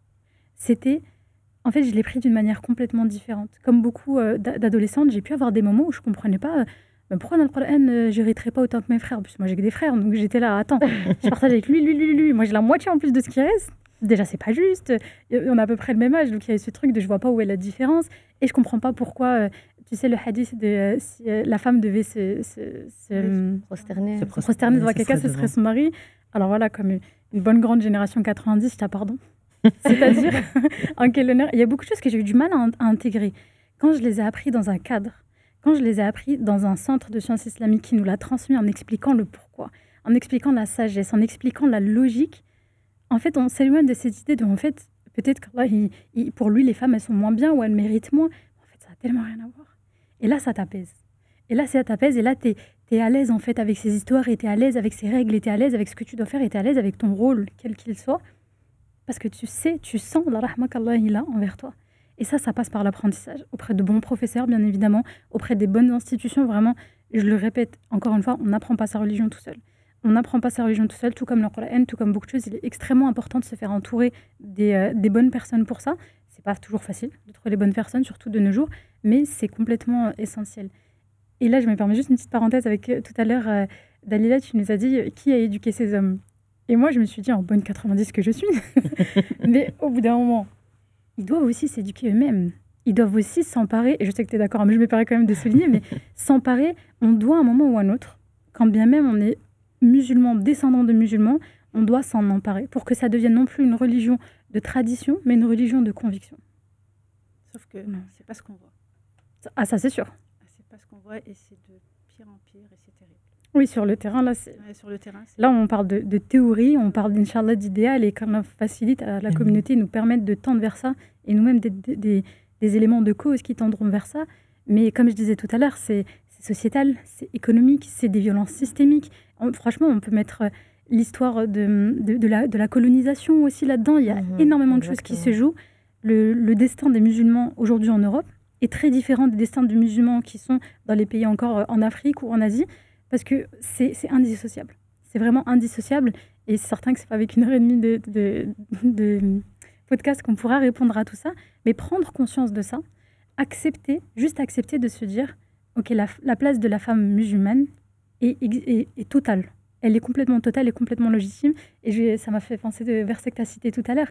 Les croyants et les croyantes, les pieux et les pieuses, les jeûneurs et les jeûneuses, c'est ça, c'est tout ce qu'on a à savoir. Et ce qu'on voit, c'est qu'on a envie d'invisibiliser la femme. De ne plus la voir dans l'espace... Ou de trop la voir. Des fois, il y a les deux opposés. Voilà. Ouais. Et le fait de vouloir l'invisibiliser, elle va apprendre quoi? Elle va apprendre comment? Quel milieu elle va fréquenter? Les gens qu'elle va fréquenter va déterminer aussi sa manière de penser, bien sûr, vers quoi elle va s'orienter. Et ça, c'est terrible. Et justement, c'est ce qu'on voit souvent. C'est que quand on fréquente un groupe, forcément, on va aller dans la même pensée qu'eux. Et on va s'interdire de réfléchir ou de s'opposer en posant des questions. Mais moi, je ne suis pas d'accord. C'est quand dans un groupe qui pense la même chose, tu n'as pas à ne pas être d'accord. C'est comme ça, point barre. Et ça, il y a tellement d'expériences en psychologie sociale qui le montrent. Des expériences, j'en ai qu'une seule qui me vient en tête, mais il y avait rapidement, parce que je la trouve hyper intéressante, mais il y avait des barres qui étaient dessinées, très grandes, très petites, de tailles très différentes. Et on vous te donnait une barre témoin, on te disait, OK, est-ce qu'elle ressemble plus à la A, la B ou la C? La différence était complètement notable, personne ne pouvait se tromper. Et sauf qu'il n'y avait qu'une seule vraie personne qui était testée. Tous les autres étaient des collaborateurs. Et donc, tout le monde disait, je pense que c'est la A, alors que ça n'avait rien à voir. Et tout le monde répond A. Et la personne qui voit d'une manière claire, nette et précise que c'est pas la A, dans la majeure partie des cas, elle répondait A. Parce qu'elle n'osait pas, en fait. Elle n'osait pas dire l'inverse devant tout le monde en se disant, si tout le monde dit quelque chose, c'est que c'est probablement bon et je vais me ridiculiser, je vais m'humilier. Et on ne parle même pas de l'importance du groupe dans la psychologie du développement, dans l'adolescent, le passage de cette adolescence et du chemin qu'on va choisir, de qui est-ce qu'on fréquente. Ça a une place énorme, parfois même plus grosse que la place des parents sur la personnalité et comment cet enfant va se développer. Je rebondis par rapport à ce que tu as dit, les lumières, le rôle, prendre sa place. C'est ce qu'on essaie, on va essayer, ce qu'on essaye de faire à travers ce podcast. C'est vraiment de trouver, alors aussi préciser avec grande modestie, je pense que, alhamdoulilah, nos invités, on est toutes d'accord, on ne représente pas la femme musulmane. Parce que comme tu as expliqué, il y a plein de femmes musulmanes. On essaye bien évidemment d'être déjà d'être nous-mêmes. C'est déjà assez compliqué. Et de se dire, voilà, si, comme tu dis, une petite sœur, une personne peut se projeter, se dire, tiens, il y a différentes personnalités, parce qu'il existe différentes personnalités de femmes. Et puis, rien que par vos profils, rien que moi, j'apprends énormément. Mais voilà, on précise et que voilà, c'est quand même grâce à Darifton Compagnie. Je vais le répéter et je pense encore le répéter. Donc, alhamdoulilah, on essaye par la gratitude d'être ici. On est ici de manière, il faut le préciser, bénévole. Et on espère qu'Allah fait des doigts pour nous, qu'Allah accepte nos modestes actions, qu'Allah nous préserve en tout cas de toute forme d'orgueil. Faites des doigts pour nous, on en a besoin. Et surtout, il y a la cagnotte Tipeee. Donc ici, un jour, je vais vous faire la visite de ces super studios. Ça, par contre, c'est super agréable parce qu'on est super bien accueillis et que c'est vraiment, voilà, vous le voyez, je pense, à travers les images, qu'il y a des très bonnes caméras, des trop bonnes caméras d'ailleurs, qui montrent, voilà, on a du bon matériel. Et franchement, si vous pouvez participer à cette cagnotte Tipeee qui sera dans le lien, comme à chaque fois. Et donc, c'est une forme de sadaqa et il y a plusieurs manières de participer. C'est pas participer spécialement avec des grandes sommes, mais vraiment l'idée, c'est d'avoir un ordre permanent, que ce soit 1 euro, 5 euros, 20 euros, comme vous le souhaitez. Ça serait, barakallahu fekoum, en tout cas, ça va aider ce projet à pouvoir continuer à faire d'autres types de séries, d'événements. Et j'avais fait un petit mot à l'introduction, enfin, quand on a fait l'introduction. Mais c'est vrai que les retours, on n'est que des outils, on en a parlé ce matin, ça c'est les off et les débriefs. On est cet instrument, n'est-ce pas Dalila, Hanan, on est d'accord, et Hafsa, que Dieu nous permette voilà, de nous utiliser là où il sent qu'on est le plus utile. Quand tu as dit tout à l'heure, je vais me permettre du coup qu'on est bénévole, on fait de notre mieux et Darifton est là pour soutenir et encadrer tout ça. Et j'étais en train de me dire, et surtout grâce à vous, vos retours, qu'est-ce qui vous intéresse, qu'est-ce qui vous questionne, comment on peut cheminer ensemble. Et j'insiste vraiment sur le mot ensemble, tu l'as dit tout à l'heure, on est les premières à apprendre de tout ça. On arrive avec notre savoir et c'est tous ces petits bouts de savoir mis ensemble, pensés ensemble, qui collaborent, qui permettent de faire cette avancée pour la Oumma. Et c'est un travail qui est collaboratif et on est obligé de revenir au collaboratif pour pouvoir faire en sorte que ça soit plus grand que nous. Parce qu'au final, c'est plus grand que nous, ça nous dépasse. C'est fait dans l'intention d'aider la Oumma. La Oumma, elle commence bien avant nous, elle commence bien après nous, et elle nous englobe. Et on a tous et toute cette petite part de responsabilité.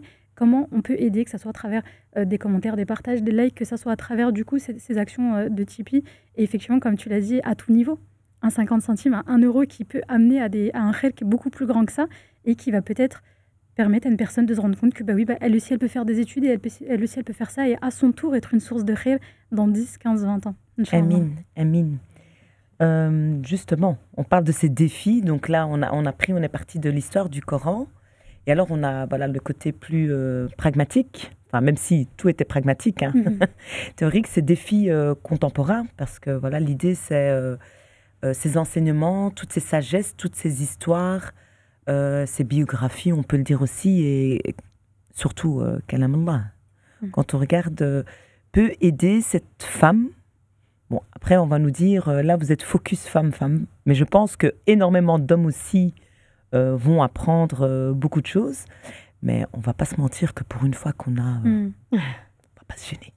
Mais encore une fois, c'est collaboratif. Voilà, c'est collaboratif, je tiens à préciser. C'est pas les femmes on n'est pas les hommes ou les Et j'ai aimé, hommes tu as dit, contre les on femmes. collabore, et c'est vraiment vrai que ce soit dans les petits projets comme ici, mais comme dans la vie, dans la société. On n'est pas en train de monter les uns contre les autres. C'est vraiment un travail collaboratif comme nous. On apprend énormément sur les hommes, de l'autre côté aussi. Et donc, ces défis contemporains par rapport à nous, en tant que femmes, j'imagine, Hafsa, dis-moi, au niveau de cette santé mentale, on en avait discuté un petit peu, mais dans le premier podcast, mais si tu peux développer cette pression finalement qu'a la femme au niveau de la société, comment les enseignements coraniques peuvent aider les femmes aujourd'hui au niveau psychologique? Ok. La santé mentale, elle est partout dans le Coran. Elle est vraiment partout dans le Coran. Dans chaque sourate, il y a des histoires à tirer. Dans chaque parcours de prophète, il y a des enseignements à tirer. Dans chaque récit coranique, on a des enseignements aussi sur la santé mentale. Et on voit qu'elle est importante, on voit qu'elle était considérée, on voit à quel point on parlait tout à l'heure des émotions. Allah subhanahu wa ta'ala leur a laissé la place dans le Coran. Quand on se rend compte de ça, déjà, je trouve que ça permet de commencer un lâcher-prise qui est, bon, déjà, je n'ai pas à être une figure de glace. Je n'ai pas à encaisser tout ce qui arrive, parce que tu sais, là, on va parfois entendre des « Ah, nos mères, elles disaient rien, nos mères, elles étaient solides, nos mères, elles ont tout encaissé. » Personne ne nous a demandé de tout encaisser. Et grand bien face à vos mères et qu'Allah les récompense et leur donne un haut degré du paradis pour ça, mais on n'est pas obligé de le faire. On n'est pas obligé de le faire parce qu'on peut craquer, parce qu'on peut avoir du mal, parce qu'on peut refuser aussi certaines choses. Et je trouve que reconsidérer les histoires du Coran, savoir comment les femmes s'adressent au prophète sallallahu alayhi wa sallam. Là, je vais penser à un exemple. J'ai une patiente récemment qui passait par un moment de vie très difficile avec un mariage arrangé / forcé, quand même assez compliqué à vivre pour elle. Et j'ai pensé à ce hadith de cette jeune femme qui est venue voir le prophète sallallahu alayhi wa sallam et qui lui a dit « Mon père m'a forcé à me marier à ce cousin éloigné ». Je ne sais plus, j'ai pas du tout les noms en tête. Je crois qu'ils ne sont même pas mentionnés, encore une fois, pour dire que c'est pas le nom, c'est pas la personne qui est importante, mais c'est l'enseignement. Et que le prophète sallallahu alayhi wa sallam lui dit à ce moment-là, écoute, tu as le droit de te séparer de cette personne si tu le veux, parce que ton père n'avait pas à te forcer. Et qu'elle répond, j'accepte, mais je veux que toutes les femmes le sachent, que toutes les jeunes filles sachent que leur père n'a pas le droit de... Et cette patiente, en l'occurrence, elle connaissait pas ce hadith. Et on lui a amené ça comme étant une sunna. On lui a amené ça comme étant sa place de fille et son rôle en tant que, pour donner l'honneur de la famille, etc. Il fallait qu'elle accepte et on ne voyait pas pourquoi elle n'accepterait pas et dans le dîn et ceci et cela. Et en fait, plus tu connais ton dîn, plus tu connais ta religion, plus tu connais le Coran, plus tu connais toutes ces histoires-là, plus tu es confiant. Et là, en toute sincérité, je parle de moi et comme j'ai pu le voir aussi sur certaines patientes, plus on est confiant de notre féminité, de notre place et de notre valeur. C'est pas toi qui vas venir m'enlever ma valeur, alors que c'est Dieu qui me l'a donnée. C'est pas à toi de venir me la donner pour que tu puisses me la retirer. Et j'inclus les époux dedans, et j'inclus des frères, et j'inclus des pères qui pourraient être abusifs, etc., etc. Quand on se remet dans le cadre, quand on prend conscience de ce qu'Allah attend de nous, qui est déjà pas aussi énorme que ce que la société attend de nous, pas aussi énorme de ce que la culture attend de nous, de ce que familialement on peut attendre de nous, il y a tout qui est entremêlé. Et parfois on a l'impression qu'on doit répondre oui à tout, parfois on a l'impression qu'on peut s'opposer à rien, parce que le paradis se trouve sous les pieds de la mère, donc je ne vais pas dire non à ma mère, ou je ne vais pas me refuser, ou je dois être une fille du coup qui va faire honneur à sa famille. Et il y a des carcans qui se rajoutent sur des carcans, qui se rajoutent sur des carcans. Et quand on regarde le cadre dont on parlait tout à l'heure, le cadre principal de Dieu, il explose tous ces carcans.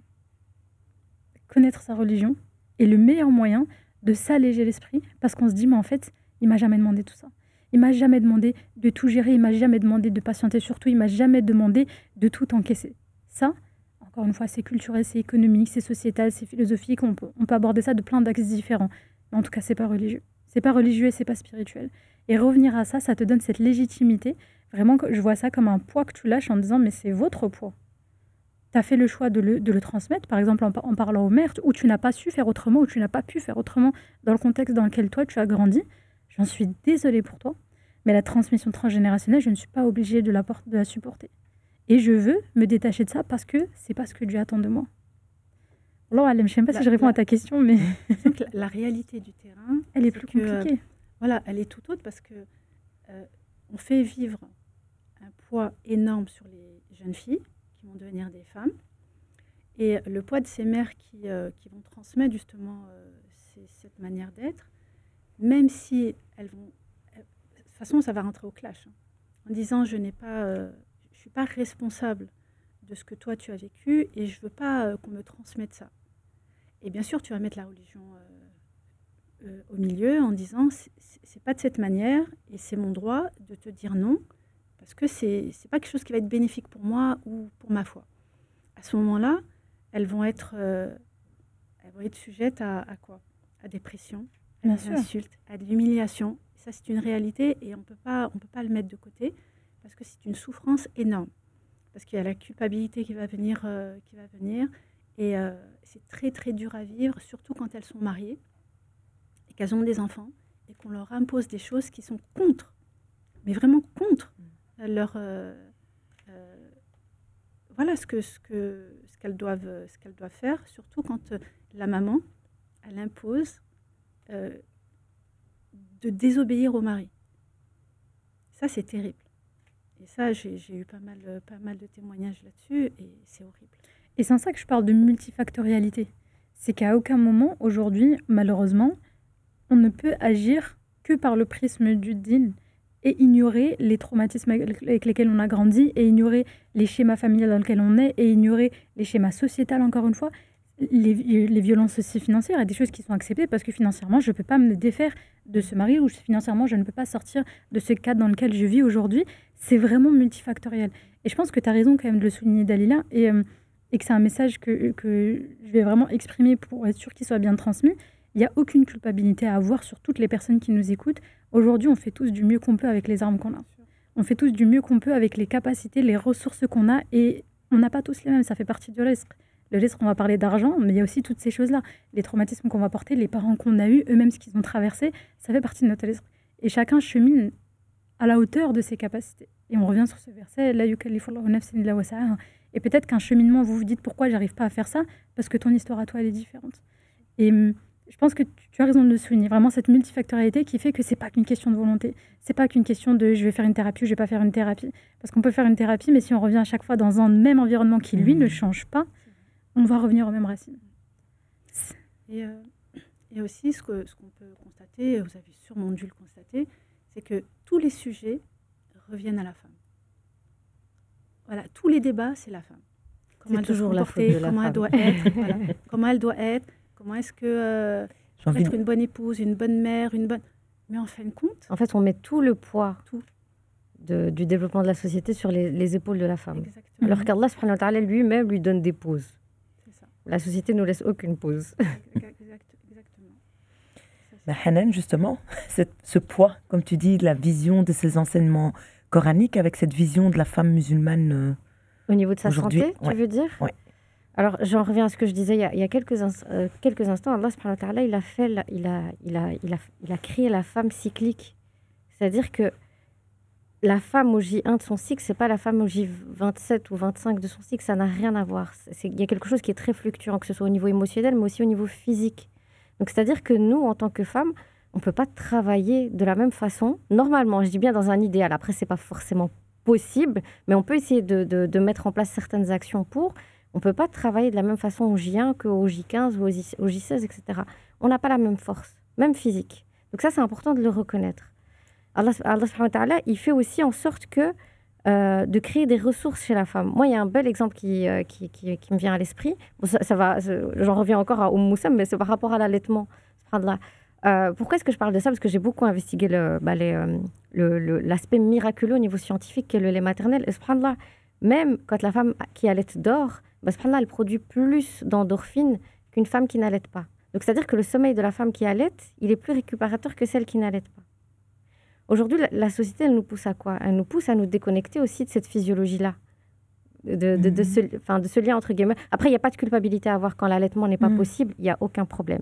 Mais quand il est possible et que la société te dit donne-lui du lait et va travailler, ou alors, une fois, parce que j'ai beaucoup vu que je fais pas mal de conférences en période de jeûne, et j'ai chaque année cette question qui revient par rapport au jeûne de la femme qui allaite ou de la femme qui est enceinte.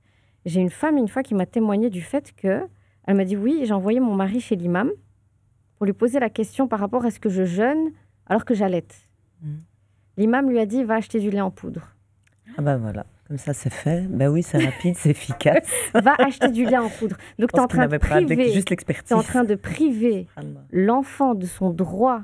Allah subhanahu wa ta'ala nous parle de 2 ans d'allaitement. Tu es en train de priver l'enfant de 2 ans d'allaitement par rapport au jeûne dont elle peut être dispensée si ça met à mal l'allaitement.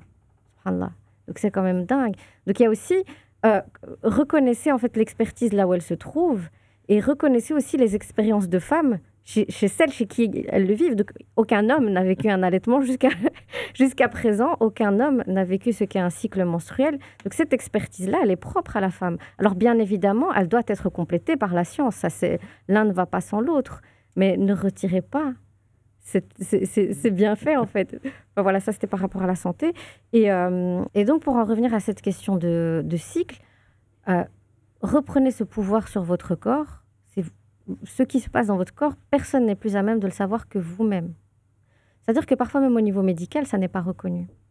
Quand on est une femme, qu'on est racisée, qu'on va à l'hôpital, qu'on dit qu'on a mal, je ne sais pas si notre douleur, elle est totalement prise en compte. Le syndrome méditerranéen. Oui, le syndrome méditerranéen. Donc non seulement elle n'est pas forcément reconnue par nos pères, elle n'est pas forcément reconnue par les personnes qui vivent sous le même toit, et elle n'est pas reconnue quand on essaie de trouver une oreille attentive au niveau médical. Là, on est censé trouver du réconfort. Donc, personne ne prendra soin de votre santé comme vous le ferez vous-même. Donc, accordez-vous des temps de repos, comme Allah subhanahu wa ta'ala vous le dit. La nuit est un vêtement, comme c'est cité dans le Coran. C'est pour du repos. Le jour, c'est pour être fait actif. Quand vous allaitez, reposez-vous. Quand vous travaillez, octroyez-vous des moments pour vous-même. Mettez-vous au centre. Et quand je dis mettez-vous au centre, c'est pour mieux servir la communauté. Et alors, un autre aspect qui est super important en termes de santé, on parlait de collaboration tout à l'heure, la collaboration entre femmes, s'il vous plaît. Soyez solidaires. Quand vous voyez quelqu'un autour de vous qui est en postpartum, quand vous voyez une femme qui est débordée et qu'elle habite juste à côté de chez vous et que vos enfants vont à l'école dans le même quartier, covoiturage, quand vous savez qu'une personne n'arrive pas à faire ses courses parce qu'elle est isolée, aidez-la. En fait, ce corps qu'on est censé incarner dans la Oumma, si on l'incarnait déjà, nous, entre femmes, qui sommes, entre guillemets, porteuses de la société, mais les choses, elles iraient tellement mieux. Mais tellement mieux, subhanallah. Donc, ouvrons nos cœurs aux souffrances des femmes qui nous entourent. Et ça permettrait déjà d'optimiser l'état de santé physique, spirituel et émotionnel général. Et on revient sur cette notion d'accepter que les autres femmes soient différentes. Et d'accepter que les autres femmes fassent des choix différents. Mais d'être quand même dans le soutien. Et d'être quand même dans l'empathie, même si on ne comprend pas. Ah, elle fait le choix de rester à la maison, ou de faire même l'école à la maison. Jamais de la vie, moi je peux pas. Mais c'est trop bien. Je te supporte et si je peux t'aider, dis-moi, même si je ne comprends pas. Et même si moi je pourrais jamais faire ce que toi tu fais. Mais se mettre à la place de l'autre, ça demande un niveau d'empathie que tout le monde n'a pas et qui parfois peut être difficile. Et c'est pas parce qu'elle est à la maison qu'elle a forcément moins besoin d'aide qu'une personne qui gère, on va dire, les deux aspects. Et on a une espèce de tabou autour de la souffrance de la femme. Pour montrer que tout va bien. Moi, il y a une image aussi, j'en reviens toujours à la maternité, mais moi, personne ne m'a prévenu qu'il y avait cette espèce de torrent émotionnel après l'accouchement. Moi, on m'a dit, un enfant, c'est que du bonheur. Pourquoi vous mentez comme ça? Maintenant, on peut le dire. Mais sincèrement...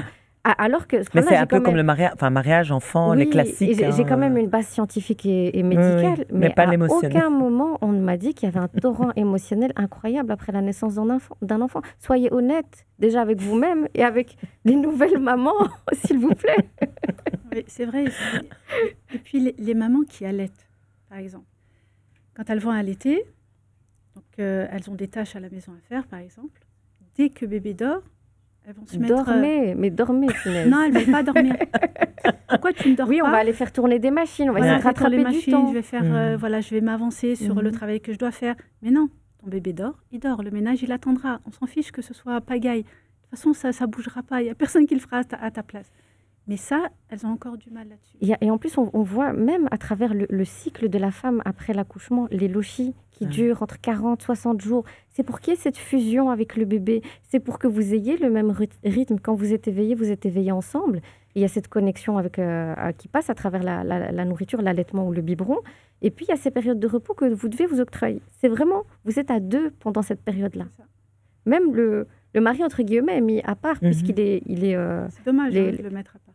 Non, quand je dis à part, c'est plus dans cet aspect-là pour que la maman puisse se consacrer entièrement à son petit. Alors que la société, elle renvoie au travail la maman après 2 mois, je crois. 3 mois. 3 mois. Ouais, en Belgique aussi, c'est 12 semaines, je pense. Le max. Hein. Oui, le maximum. Et on en revient à l'entrepreneuriat. Moi, j'ai vécu ça avec ma petite fille.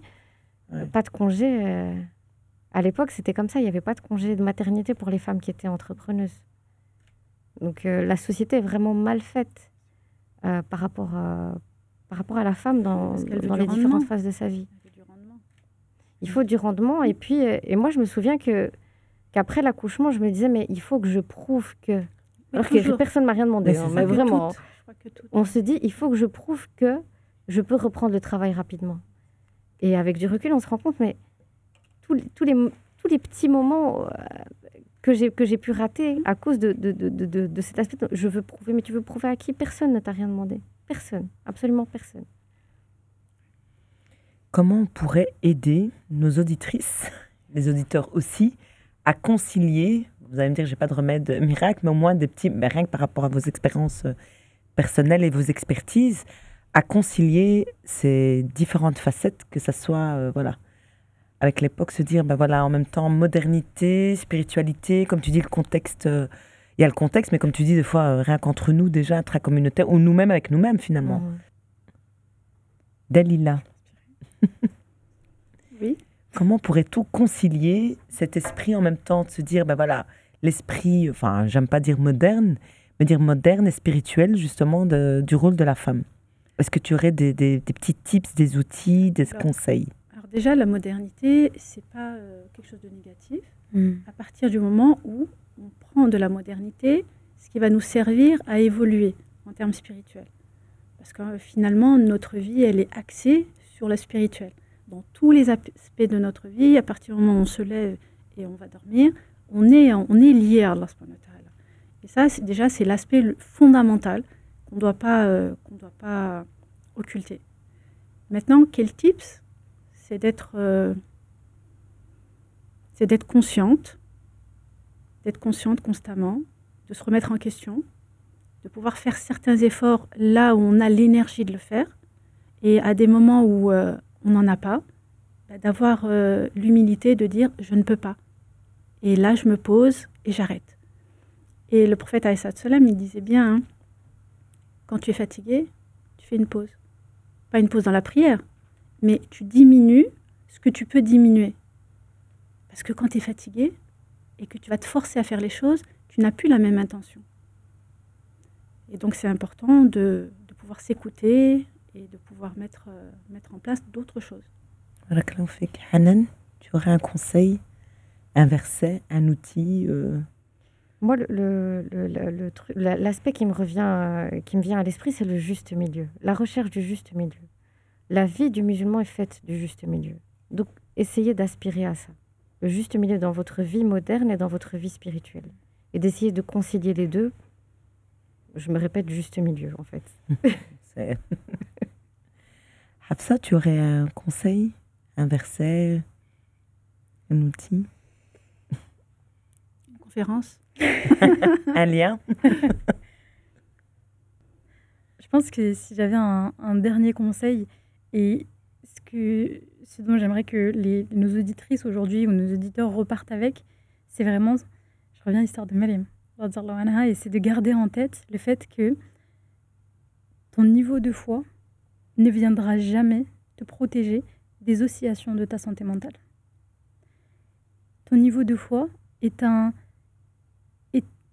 va venir la nourrir, va venir nourrir cette santé mentale et va venir l'équilibrer. Mais elle ne pourra pas t'empêcher d'osciller parce que ça fait partie de la vie.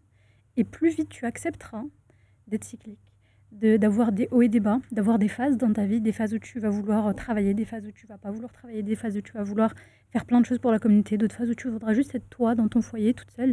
Plus vite tu accepteras ça, plus vite tu te connaîtras, plus vite tu apprendras à t'écouter. Et je pense plus vite le lâcher-prise pourra être accessible. Le lâcher-prise, c'est un grand concept. C'est pas toujours facile à comprendre, c'est pas toujours facile à déterminer. Mais tout à l'heure, Hanan nous disait qu'elle se mettait une pression que personne ne lui avait demandé parce qu'elle avait cette vision, et tu me corriges si tu n'es pas d'accord, hein, mais parce qu'elle avait cette vision de je dois réussir à faire ci ou je dois réussir à faire ça en tant que jeune maman, et en plus tu es entrepreneuse et toutes ces choses-là qui se cumulaient.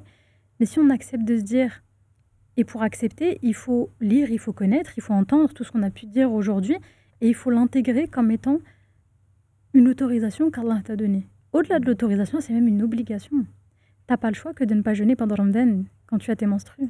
Tu n'as pas le choix que de ne pas prier quand tu as tes lochis et que du coup tu viens d'avoir ton enfant. Tu n'as pas le choix, c'est une obligation. Et parfois je me dis, c'est comme s'ils savaient que si ça avait été optionnel, on n'aurait pas pris. On dit non, je continue, je peux pas. Non, ça y est, je peux y aller, je peux le faire, je peux finir. Je suis une femme forte et puis je vois tout le monde continue et je vais pas m'arrêter, qu'est-ce qu'on va penser de moi? Et c'est comme si ils nous obligent à le faire, comme s'ils savaient qu'on n'aurait pas saisi cette occasion dans un autre cadre. Parce que ces limites sont en fait une forme de miséricorde infinie. Mais absolument. Et voilà, pour moi, le centre mot de tout ça, ça reste la miséricorde. Allah, il a créé le cœur des mères, le cœur des femmes, comme étant plus enclin à la miséricorde pour les enfants, à pardonner, à toujours être inquiet pour eux. Il nous a créés dans cette miséricorde, de cette miséricorde.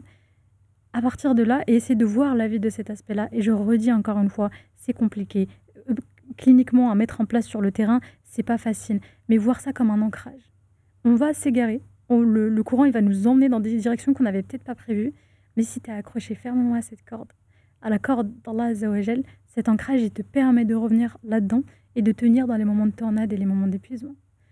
Et encore une fois, conclure vraiment sur ce verset de Maryam. On aura des tornades, on aura des moments qui seront compliqués, on aura des épreuves qu'on aura préféré ne jamais vivre. On a le droit de le reconnaître, on a le droit de faire une pause, tout en continuant à rester accroché à la corde d'Allah subhanahu wa ta'ala. Merci pour tout ce contenu. Il y avait encore un petit truc que je voulais ajouter. Oui, tu peux, Hanan. Je me disais aussi, par rapport aux femmes qui sont en recherche, il y a beaucoup de femmes qui sont en recherche, qu'est-ce que je pourrais faire, j'ai envie d'être utile, etc. Je pense que Allah subhanahu wa ta'ala, il a distribué des bienfaits, des talents de façon très juste. Donc on a toutes quelque chose à faire. Et j'ai envie de dire aux femmes, plutôt que d'être sans cesse à la recherche de quelque chose, soyez dans l'action. Vous allez finir par trouver ce bienfait qu'Allah subhanahu wa ta'ala vous a accordé pour mettre au bénéfice des autres. Mais n'oubliez pas que ce bienfait, il doit être mis au service de sa grandeur à lui. À partir du moment où vous retenez ça, ça va couler tout seul, Inch'Allah. Inch'Allah. Alors, notre nouvelle petite habitude, hein. Normalement, on a demandé à chaque invité de venir avec un livre. Alors, Dalila, quel livre tu as choisi et si tu peux nous toucher un petit mot? Alors, j'ai oublié de le ramener, mais bon, j'ai le titre en tête. C'est Les femmes dans le Coran de Tahar Gaït. C'est vraiment un livre qui est très bien écrit, qui reprend énormément les leçons que l'on retrouve dans chaque histoire dans le Coran qui concerne les femmes qui sont nommées.